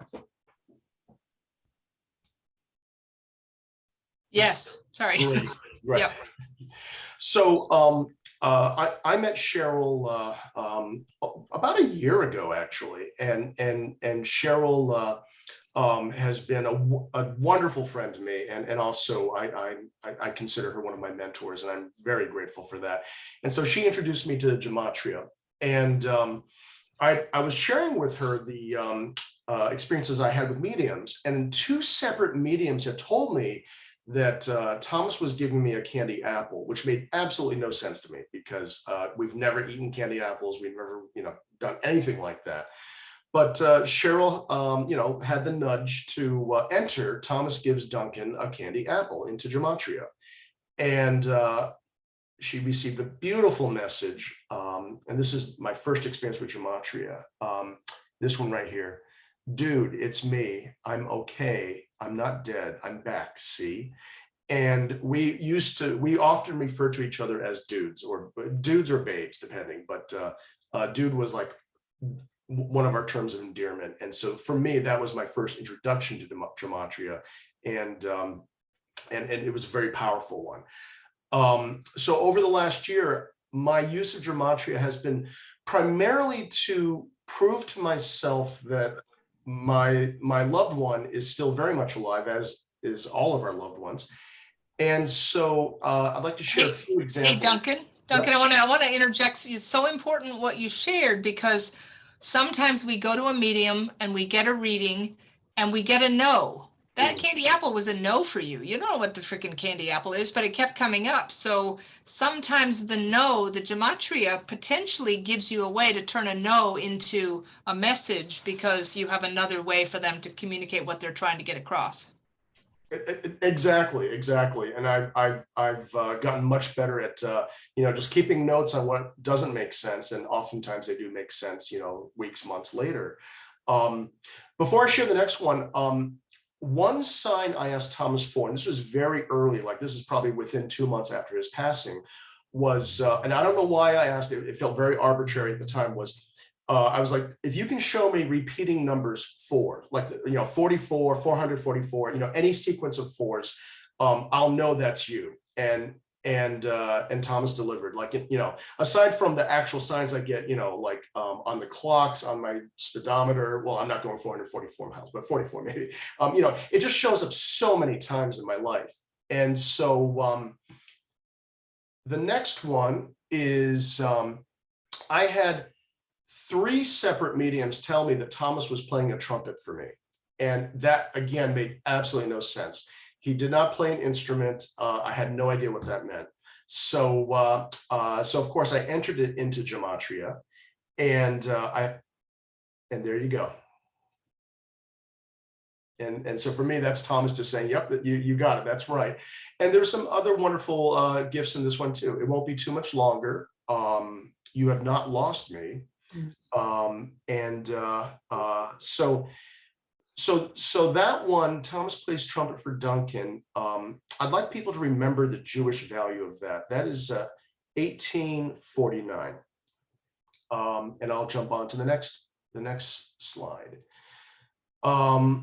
Okay, so this one, Duncan on a Wheaties box. Thomas, for Christmas a few years ago, gave me a present of a novelty cereal box with an old picture of me, running on it. And so when I was meditating this past fall, and it happened on the same day I voted in my local elections. So it was probably sometime in late October, early November. I voted in my local elections. I came home, I meditated, and I connected with Thomas, and I got Duncan on a Wheaties box. And as you can see, it's the same value, 1849. So it's going to give me the same output. So again, I get the confirmation from Thomas, 444, and all the other wonderful gifts that are there. You have not lost me. But there was an additional gift, and that was this one right here. So cool. Oh my gosh. And I had just voted like 2 hours earlier. I just got home from the local, my local, voting station. So awesome. Wow. And so, okay. So the value of 1849 has kind of stuck in my head. And when Thomas and I were together, he had this favorite yellow rain jacket he'd wear. And whenever he wore it, he'd say he looked like the Gorton's Fisherman. And if you don't know who the Gorton's Fisherman is, it's a fish company in Gloucester, Massachusetts. They process frozen fish. And so you can buy their products in the supermarket. And so, I live north of Boston. So Thomas and I oftentimes would drive to Gloucester, and we'd always point out this big sign for the Gorton's Fisherman, So I'm going to show a quick picture of Thomas and me. So you can see that's his yellow rain jacket. And he said he looked like the Gorton's Fisherman when he put on the jacket. So the maybe a few months ago, I was driving through Gloucester, and I knew I was going to pass the Gorton's Fisherman sign. And so as I was passing, I said, "Hey, Thomas," and all of a sudden, Woo-hoo-hoo! So cool. 1849. And So so freaking cool. So it was just a wonderful little nod from Thomas that, I'm on the right track. This is not my imagination. You can be skeptical, but don't be too skeptical. Don't be jaded, And so, okay. That is out of the ballpark, Duncan. That was just so freaking cool. Yeah, that one was a really nice one. That was a very nice one. Yeah. And I have just a couple more. Yeah. Okay. Thomas, his favorite saying was, "We're here for a good time, not a long time." He said that ever since his 20s. Like, it was just his saying. Everyone who knew Thomas knew that was his phrase. So when I entered that, I get a value of 1932, and it actually beautifully dovetails with what Wendy just shared, because I think it's the same value that Wendy was sharing. I'll find my way home. Can you feel the love tonight? And a lot of other beautiful ones. But if I go down to the English, and I think I have to load more results.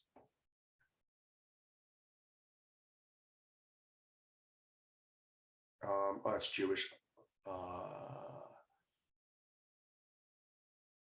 I'm kidding. Oh, there we go. So awesome. And I'll leave you with the last one is typical Thomas humor. So I'll leave it with hopefully a laugh. In the many videos we exchanged, one video was an unfortunate video of a newscaster reporting about the death of someone and getting her name wrong horribly. Like she had I think a very German sounding name, and this American newscaster basically bombed the name. She basically called her on live TV DD Megadoodoo. And so Thomas and I just got a good laugh at that. Like for a while he was calling me, his nickname for me was DD Megadoodoo.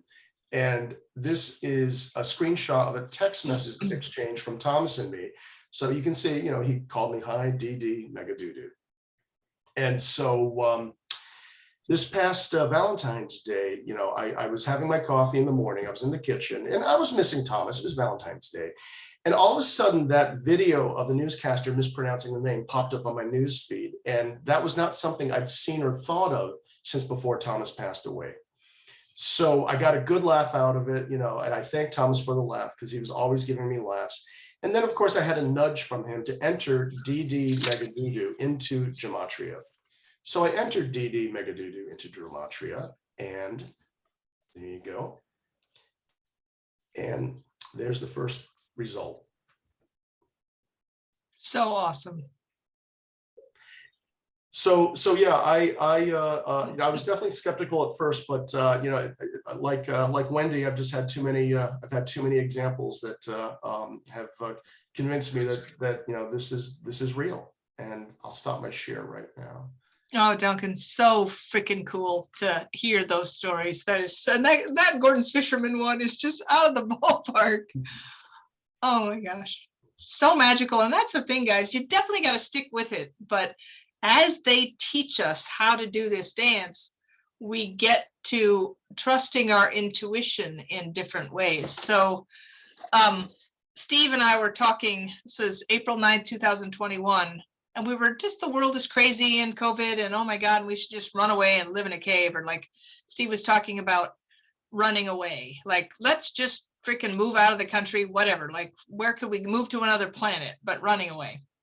And so I'm in my office and I have this bookshelf and something says, pick a book off the shelf and open it to a random page to get a message. So I'm going to share my screen again.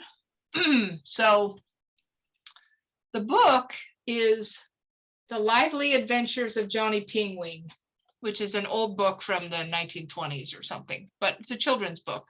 So I picked the book off the shelf and I know that I'm supposed to put the title into the Gematria, in addition to opening it to a random page, which had some information as well. But we put in Johnny Pingwing, it's 2210, and then do Control F.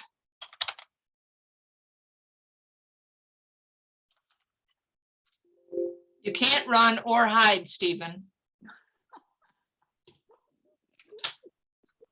I mean, come on, it's just, you can't make this stuff up, like they say. So recently I have this oracle card deck that I've designed, and it has historical figures, on the premise that if we can reach out to any consciousness, then we could reach out to these historical figures. So my friend in California, Jerry, has this card deck, and he picks the card Abraham Lincoln, but then he calls me and he says, okay, now I got Abraham Lincoln, but I don't know what to do with him. I said, Jerry, you just ask him to give you wisdom, listen, ask him to show you evidence that he's around. He said, oh my God, it's just so much easier if you do it. I said, okay, you wrap Abraham Lincoln in a bubble of energetic love and I'll ask him for a gift for you. So I asked Mr. Lincoln to step in. And again, I don't know if it's Mr. Lincoln or not, but we're just having some fun. So Mr. Lincoln steps in and says, I'm giving Jerry a ladder. And you need to tell him that he doesn't have to build this ladder. I built the ladder for him, and I'm going to stand at the bottom and I'm going to hold the ladder so he can climb and he doesn't have to worry. And Jerry is all about ascension and wanting to grow spiritually, whatever. So I asked Mr. Lincoln what message I should put into the Gematria. And he says, Abe Lincoln message for Jerry. So I put in Abe Lincoln message for Jerry. And I get the ladder from heaven to earth. So was that Abraham Lincoln? I can't tell you if it was Abraham Lincoln, but I can tell you it certainly is validating of consciousness interacting with us in this process. So this is a dynamic that happened the other day. I was talking with a friend of mine in California, and as we were talking, I was inspired to ask him to give me a 4-digit number. So he gives me 1230. And to be honest, 1230, I can't remember. I didn't make a note right for here what came up about. So again, I don't pay attention to the ones, no lives matter. I don't pay attention to that stuff. But for whatever the messages were that I found, I was keep in mind 1230. So back in the day, I worked for John Denver in Colorado. So John Denver is a friend of mine and someone that I interact with. And so later that day, I'm meditating, but in my Facebook, and I'm thinking about John because in my Facebook feed, up came something I had obviously shared a few years ago of, it's an album cover of John Denver Back Home Again, right? So I put in, and I'm talking with my friend Wendy Nunn about the conversation with the doctor in California and John Denver Back Home Again. So I put in John Denver Back Home Again. And I want to do this with you guys, just so watch what happens. And this is where we have to pay attention. So you will see, doesn't seem like anything in particular, but what happens makes me think that this was important. So you will see, like, just you wait and see. Answers here in the Gematria. You ain't seen nothing yet.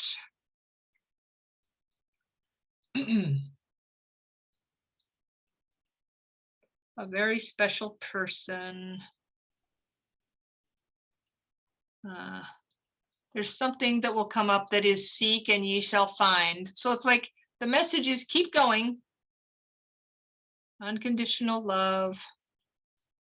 And I'm looking and I just know that I'm so seek and you shall find. So it's like, okay, I'm using all of my senses, what I would call my spherical senses. I'm paying attention. Something is up here. It's in my gut. I know. It's kind of like the day the White Wing Collective Consciousness of 9 showed up. I knew something extraordinary was about to happen. In my heart, you'll be blah, blah, blah. And I'm knowing that I'm supposed to load more results.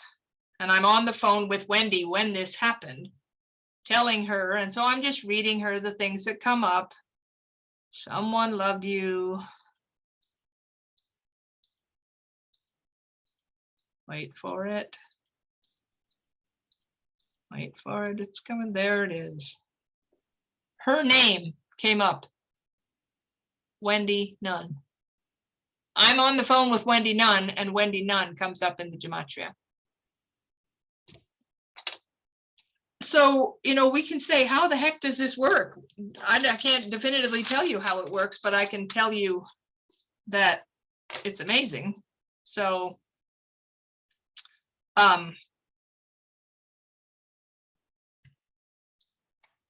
we good? Any questions? Or can I have a few more to share? We good? Cheryl, can I share a real quick one Yep, of course. that you and I have done? I was asking about my mother, and so I don't remember what we put in, but it was one of those mind-blowing ones. I miss my daughter. Remember that one? Yep. I miss my daughter so much, and it just went on and on about, I can't remember all the words. They were just so perfect in that realm, and you just can't make that up. I could feel my mother talking to us. Yeah. And then my dad will come in with something like, I'm here too.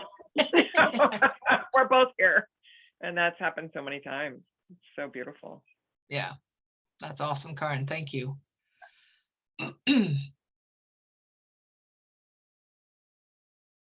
You guys good? You up for a few more? Okay.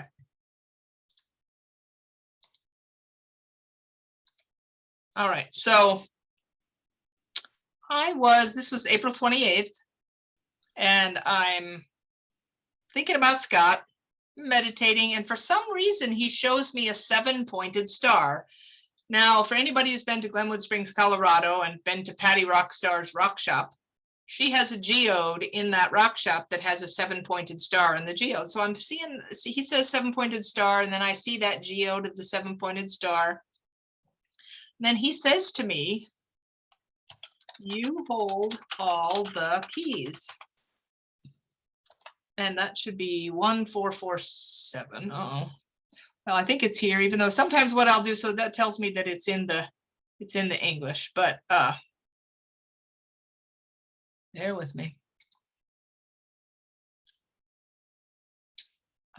Anyway, we're going to trust that it's here, even though I didn't write the numbers down correctly. So you hold all the keys, and bear with me, sorry. You Control F. Okay, let's see. Maybe it is page 2. Let's see what I wrote down. You hold all, you hold all the keys. Yeah, okay.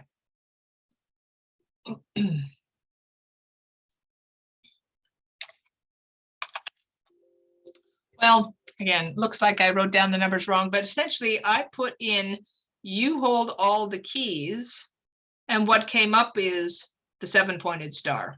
I love you very much. We are here for a reason. Believe, believe. So I'm thinking in my meditation of Scott, and he gives me a 7-pointed star, tells me I hold all the keys. I put it into the Gematria, and I get the 7-pointed star. And so strange, but anyway, that's that. Okay, so this one was great. So I was meditating one day, and there's Alexander the Great. Now, I don't necessarily spend a lot of time thinking about Alexander the Great, but if I have a thought that is about Alexander the Great, I'm just giving him the benefit of the doubt that he's here for some reason. And so when that happens, I say, do you have a gift of wisdom for me? And he says to me, I give you 3 gold coins and the sound of the trumpet. Now, I don't know what the gold coins are. Now it seems like they might have been for Lou. And I get the sound of the trumpet. So I'm curious. I'm a researcher. So I go in search of the meaning of the sound of the trumpet. So I'm Google searching, Alexander the Great and the sound of the trumpet. And I find a legend about Alexander and his troops, and they're fighting a battle, and it looks like they're going to lose. And so Alexander rides up on the hill and tells the trumpeter, which is how he communicates with his men, blow the trumpet of defeat. And he goes back down and he's fighting, and there's no trumpet sound. And so he goes back up and he says, I command you to blow the trumpet of defeat. And the trumpeter says, sir, we never lose. I stopped carrying the trumpet of defeat. Oh. And so he thinks about it and he says, well, I guess you should blow the trumpet of victory then. And the men know if the trumpet of retreat is blown, they have to retreat and live to fight another day. If you blow the trumpet of victory, it's give one more push, you win the day. So I thought that was, so they give it one more push so they win the day. And the moral of the story is, which trumpet are you traveling with? Are you traveling with the trumpet of defeat or the trumpet of victory? So anyway, the next day, somebody sends me a random video of somebody channeling some Pleiadian, and what do I know about Pleiadians, but I pretty much try to stay in the what if place because I don't know. So I'm wondering if I should meditate or listen to the Pleiadian video. And so I decide to meditate. And I'm meditating, and there's Alexander, and he says, don't meditate, watch the video. There's going to be something in the video you're supposed to put into the gematria. So I watched the video, and the woman says a phrase that I knew was the phrase, like you'll know it when you hear it. It was, ascension is the name of the game. So after the video was over, I went and put ascension is the name of the game. It should be 828. And so Alexander is the one who told me to watch the video, put in the phrase. And so I get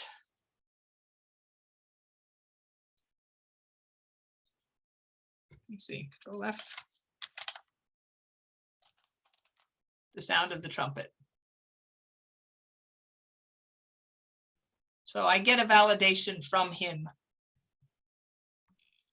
of what he gave me the day before.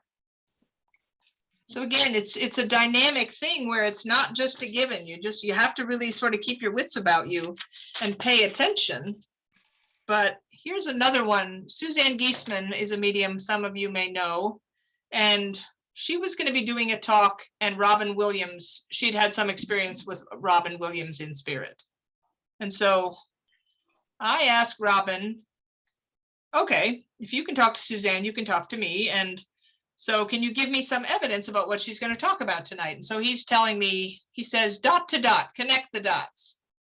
And so I listened to her talk that night, and she's wearing a dotted shirt, and she's talking about connecting the dots.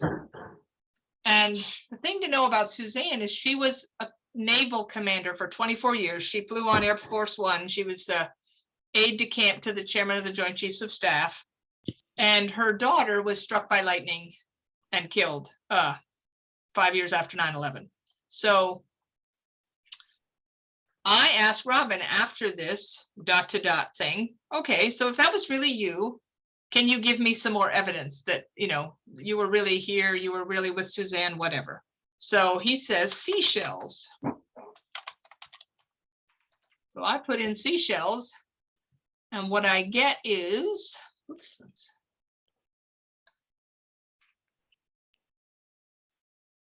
Air Force One, which is tied to Suzanne. Ha ha ha, which is funny because it's Robin Williams. Seahorse.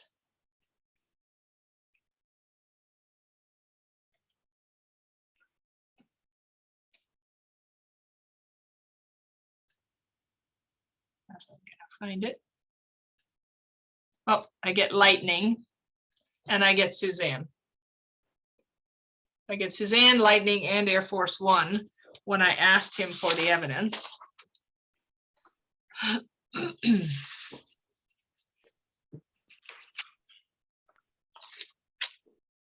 Just looking to see.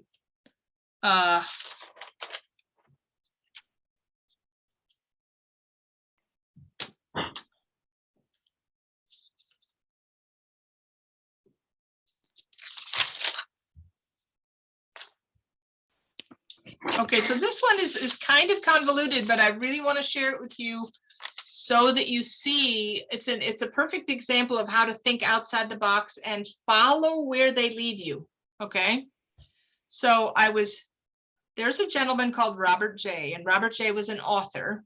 He's a friend of mine. He's in spirit, and I was getting ready to meditate, and I asked Robert J if he had some wisdom for me. And so those of you who know what runes are, I have these little runes and the little book that comes with it. And so he says, draw a rune. So I draw the rune, and it's rune number 17, was whatever. But I want to show you what came up, because there was a phrase when I read in the little book, I knew that there was going to be a phrase, and again, it's just a sense that you have. So I was reading the description in the book, and it's talking about movement and progress and a horse, and the horse is the symbol of the progress. And so the phrase in the book I knew I was supposed to put into the gematria is, as I cultivate my own nature, all else follows. So that should be 4381. Okay, good. So I know that I'm supposed to put that in there because he has some more wisdom for me. So I want to show you what this is because I was hesitant to do he was giving me homework and I was irritated, but I want to show you what came up.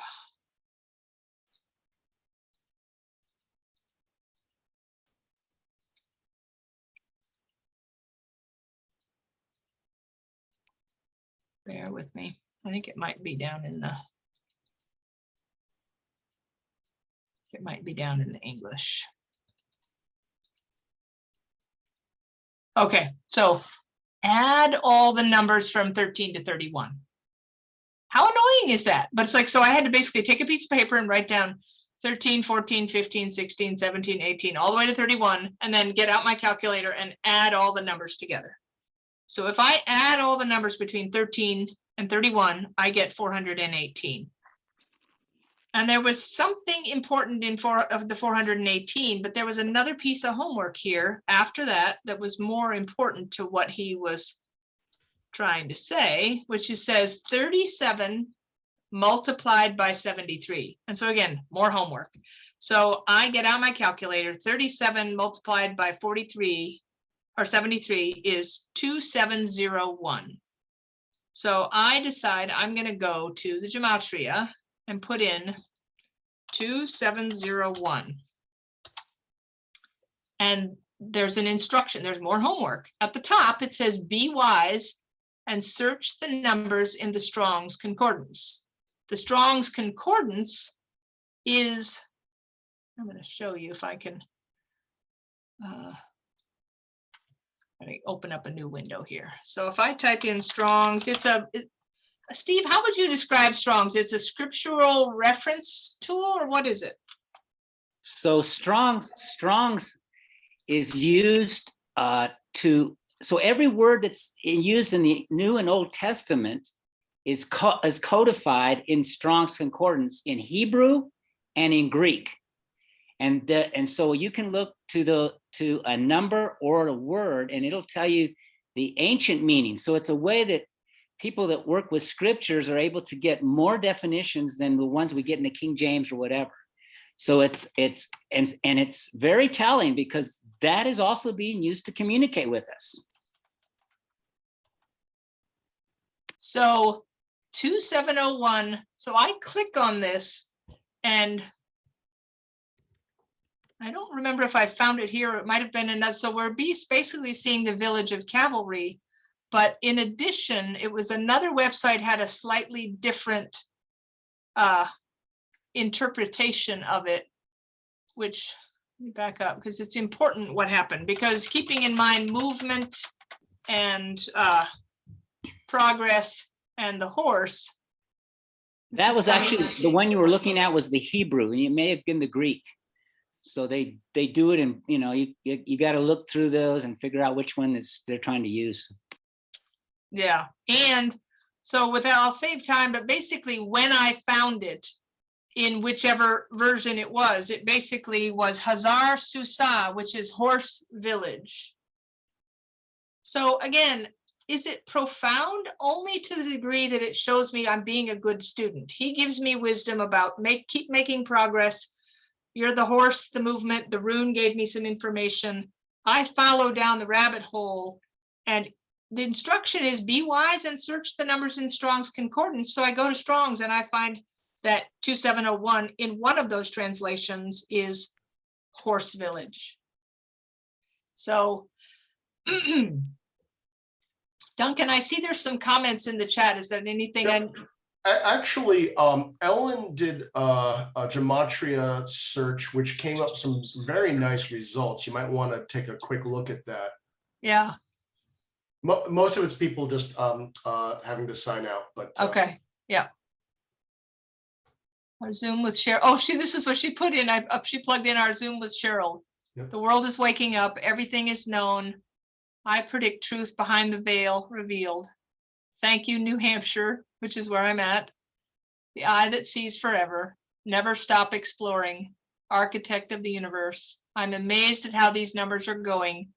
Divine source is God of all knowledge. Tell me what I need to know. Please stay, just stay a teacher. Oh, that's probably her saying that, but we got to write that down. Our Zoom with Cheryl. So I'm going to close with the one that I got the other day. I was asking yesterday, what is it that I need to say to everyone? What's the bottom line here? And I just have to show you what came up. So I have this wonderful book, which I highly recommend to everyone, The Quantum Revelation.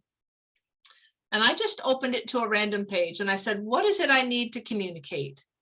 And it's called The Quantum Revelation by Paul Levy, a radical synthesis of science and spirituality.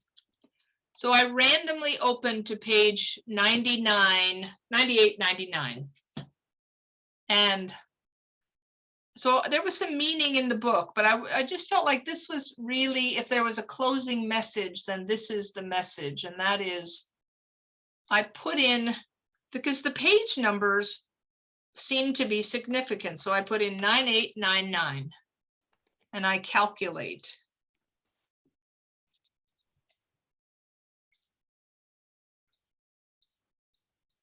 And it's typically, a lot of times when you put in a number, you won't get, I think this is funny. I am not a number, I am an individual, you said.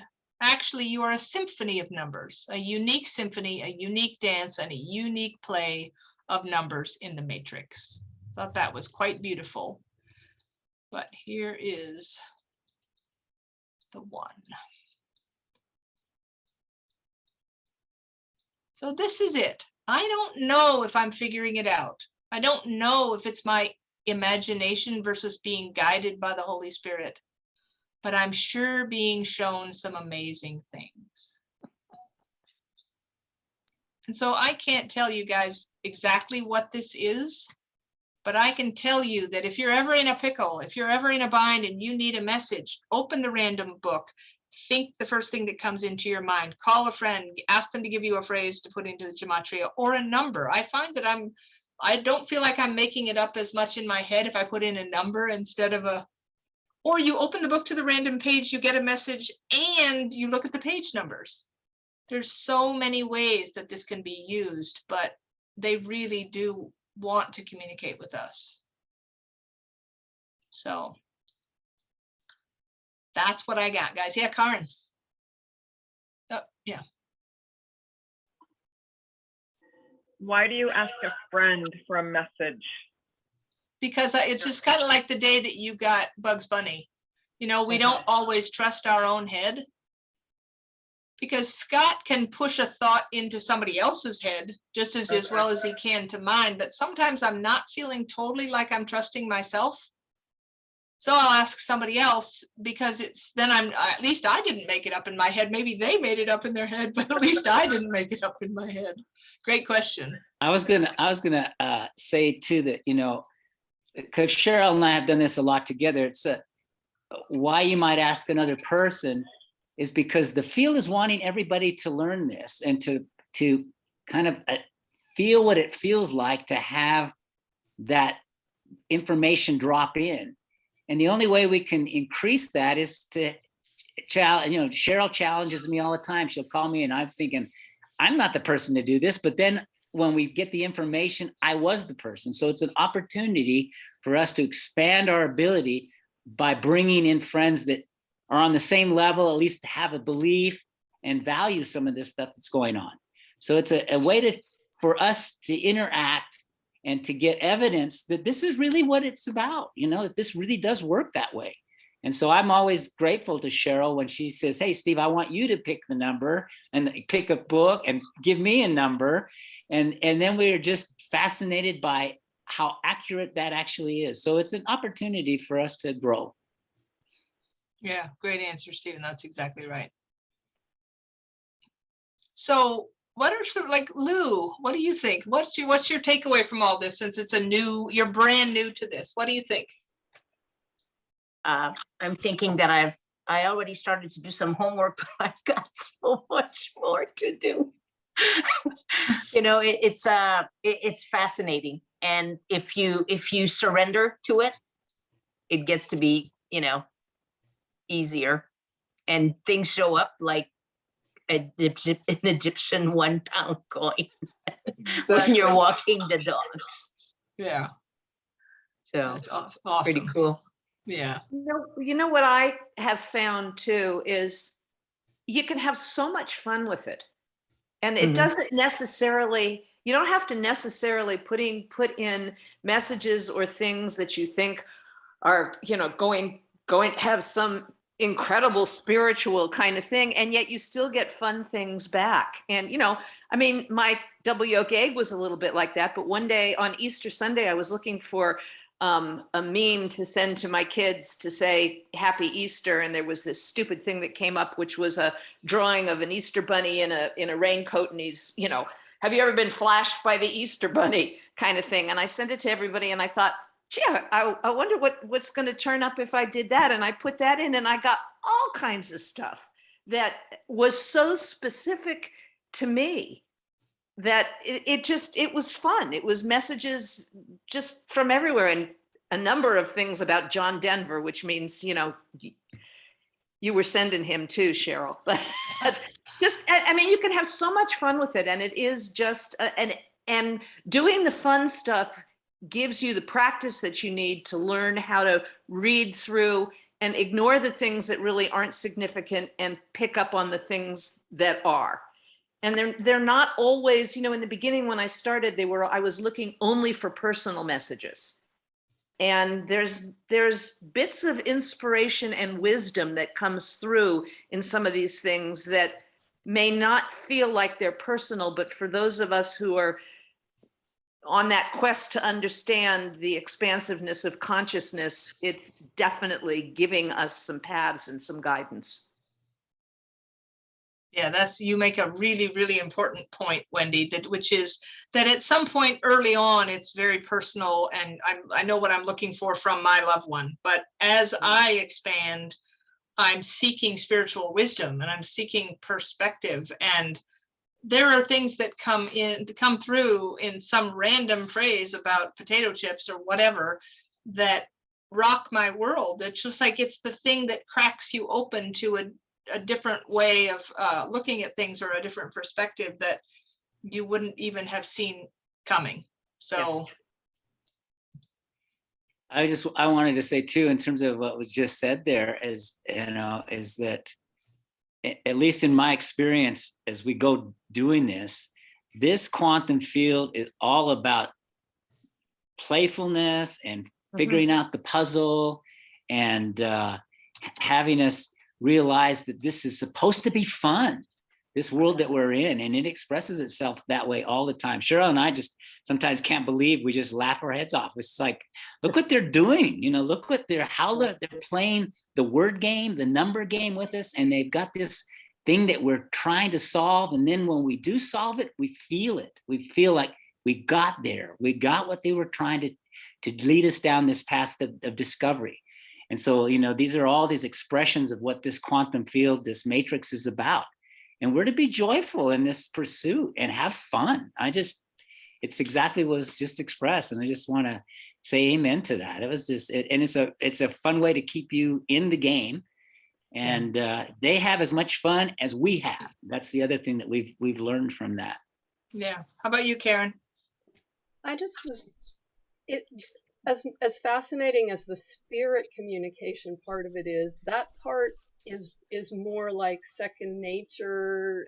I get blown away by it, yes, but there's another aspect to this, that not all the time that you go look something up in Gematria do I think you're being inspired to look that word up. And there is still something there, that the numbers, there's still something about that frequency and the numbers and the whatever that gives you messages. Yes. Like, you know what I mean? Yes. Even some of the examples that you did here, I don't know that necessarily every time you type something in there that you're being guided by spirit to put that because that's going to give you something. Sometimes it's I'm not sure if I'm making myself clear, but there's something else besides the spirit interaction about Well, it. I use spirit probably more in a broader sense, whether that's, you know, higher consciousness, whether it's my higher self. It's about the fact that we are constantly informing the field and the field is constantly informing us. So I know what you're saying, but what I'm trying to point out is that those words are already in there, no matter who goes to look them up at any time, whether that means something to them or not. So it's a database that Spirit is using to guide us. You may not have a book on your shelf that gives you the message they want to give you, but there's probably more in that website that they can direct you to. yes. But those words for those numbers in the Gematria are in that database because of how the numbers, the value of the numbers and all of that. So how does that happen? That's not being put together by Spirit necessarily, because it applies to everybody that ever goes to use it. They're not creating that database and giving the assignment of numbers to the letters and the words for just Cheryl or just Steve. Well, but it's like saying that there's the dictionary, and maybe I'm not, you have to tell me if I'm missing what you're saying, but the dictionary is filled with words. Right. And those words can be used in a particular way for you versus Karen versus Louise, but they're all there to be used. So again, what is inspiration? What comes through us? Because I think that are you talking about more external, like in the more ancient use of Gematria, we know that there are two things that have the same number, which implies that there is a connection between them. But I think that with our intent, it's the river is there. We can put our toe in the river at that particular moment or not. Does that make sense?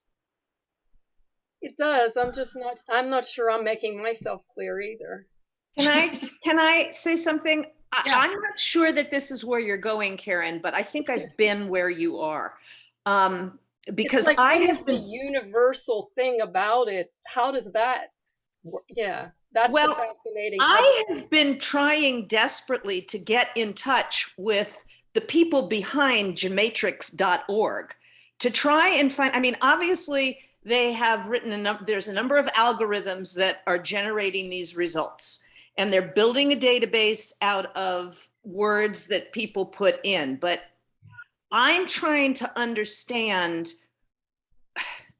where all, I'm not sure I can explain it either, but where all this comes from. You know, I mean, we know that there's not, the Wizard of Oz is not standing behind a curtain, you know, every time we plug something in, quickly typing, you know, there's an algorithm that's resulting in it. But where is all this from? Why is all this stuff interrelated? Yeah. I'm not sure if that's what you were saying. It is, I think. Yeah. Yeah, but of course, no. Regardless of my connection with any of the Right. interconnections, there's still an interconnection between all the different things that have all the the information that's there. So whether you were putting in a phrase or not, it's all interrelated and all in there. And all I can tell you is I'm driving myself crazy trying to understand the mechanics behind it, if you will, and nobody will answer my emails. You know, and it goes to contact@gematrix.org. But I think I know what you're saying, and I don't think any of us really know the answer. Right. I mean, right. I wasn't looking for an answer. I was just pointing out that it's yeah, a separate aspect of the whole thing. exactly. Yeah, I was going to jump in and say, you know, from my point of view, is that everybody on the planet is kind of like, there's a collective consciousness that's going on that's different than any time we've ever lived in the history of the world right now. And that because of the ability of the internet to gather information and to put these things together, It's like the thinking that we're doing and the thinking that's happening on this other level, this quantum level, it's taking advantage and using this technology that's been given to us. Right. So that there's a level of collective consciousness that it's being inserted here so that they can use this means to be able to communicate with us. And so I think that that's one of the places where this information is being generated. And so there is no separation between anybody that's alive, and there's no separation between anybody that's passed on this other side. Right. And when we are able to get to that reference and understand that and believe that, because this ability to believe that is a non-resistance to what is. And they have a really difficult time working with if we have a lot of resistance and all of that. And so when we're able to drop the resistance, then there's this flow that starts to happen. We're able to plug into the information and then use these things like the gematria, like Strong's Concordance, and pay attention to words and numbers, because this is how it's being spoken. At least that's my experience so far with this. I don't know if that helps. Yeah, a little. I mean, I'm not resistant at all. Right. Yeah, no. Cheryl has definitely taught me, and other teachers, Suzanne, Mm-hmm. have taught me to notice a thought that makes no sense based on the other things I was just thinking. Something that is being given to me. Right. Yes. And to recognize that and then go with that, either look up something else about it. So I'm very familiar with spirit giving us messages using whatever that's in our environment. Right. But there's just this whole vibration and numbers and letters thing, and how it Yes. is possible. It's just, yeah. It's extraordinary, right? It's just amazing. And that is a thing. I think you ask a question, Karen, that this is going to sound strange perhaps, but I think that that's a perfect place to leave this with. It's more important that we leave with a question than with an answer. And what is that? What is that lotus that you've just mentioned of how is this even possible? And that infinite sea, that, that quantum field, that matrix, and the Indra's net, that we're all connected to every other, not just consciousness, but every other point of awareness or anything. So you leave us with a really good, happier to leave with a question than an answer, frankly. I think that's really, really great. And I wanted to make sure to mention that, look at important dates. The other day, like I was looking up Scott's coin, I looked up he passed on 7/7/17, and it's amazing. If I had seen that when he passed, I'm just going to show you guys, just in parting, I want to show you what came up when I put in, and Karen's a friend of Scott's, so Karen knows about, let's just see, 7/7/17. I just thought one day, I wonder what will come up when I add in the date that he transitioned. And look at that. I'm always interested when it's the top one. Look at that. Keep your eyes wide open to the events and people placed in your life, then close your eyes and be led by the Holy Spirit. Like, isn't that freaking awesome? And so many treasures that we can, I think that we can engage. And I really do believe that we're being tasked, each of us, with rippling out as much light and as much awareness as we can. So I just really want to thank you guys for taking the time to be here today. It means a lot. Thank you. So Thank you, Cheryl. Thank you, Cheryl. Thank welcome, you. guys. Yeah, thank you, Cheryl. Your magic. Nice talking with all of you. Always fun. So fun. So fun. Thank you, Cheryl. Thank you, Lou. Bye, guys. Bye. And Have Duncan, a if great you, Sunday, everybody. thank you. Bye, Linda. If you'll stay on, Duncan, I'm just gonna do a little closing thing for YouTube. So my name is Cheryl Page. Today was May 15th, 2022. You're welcome to stay on, Steve, if you want. My website is Quantum Mediumship, QUANTUMEIDIUM, one M in the middle, quantummediumship.com. You can reach me by email at Cheryl@quantummediumship.com, CHERYL. If you would like more information, feel free to reach out. My fine friends and I share this with all of the love and light that's possible. And my intent is that this ripples out and causes insights and awakening to everyone wherever it lands. That's my intent, is that we serve the light with our work and we serve the light in sharing this. So thank you both. Now I'm going to stop the recording.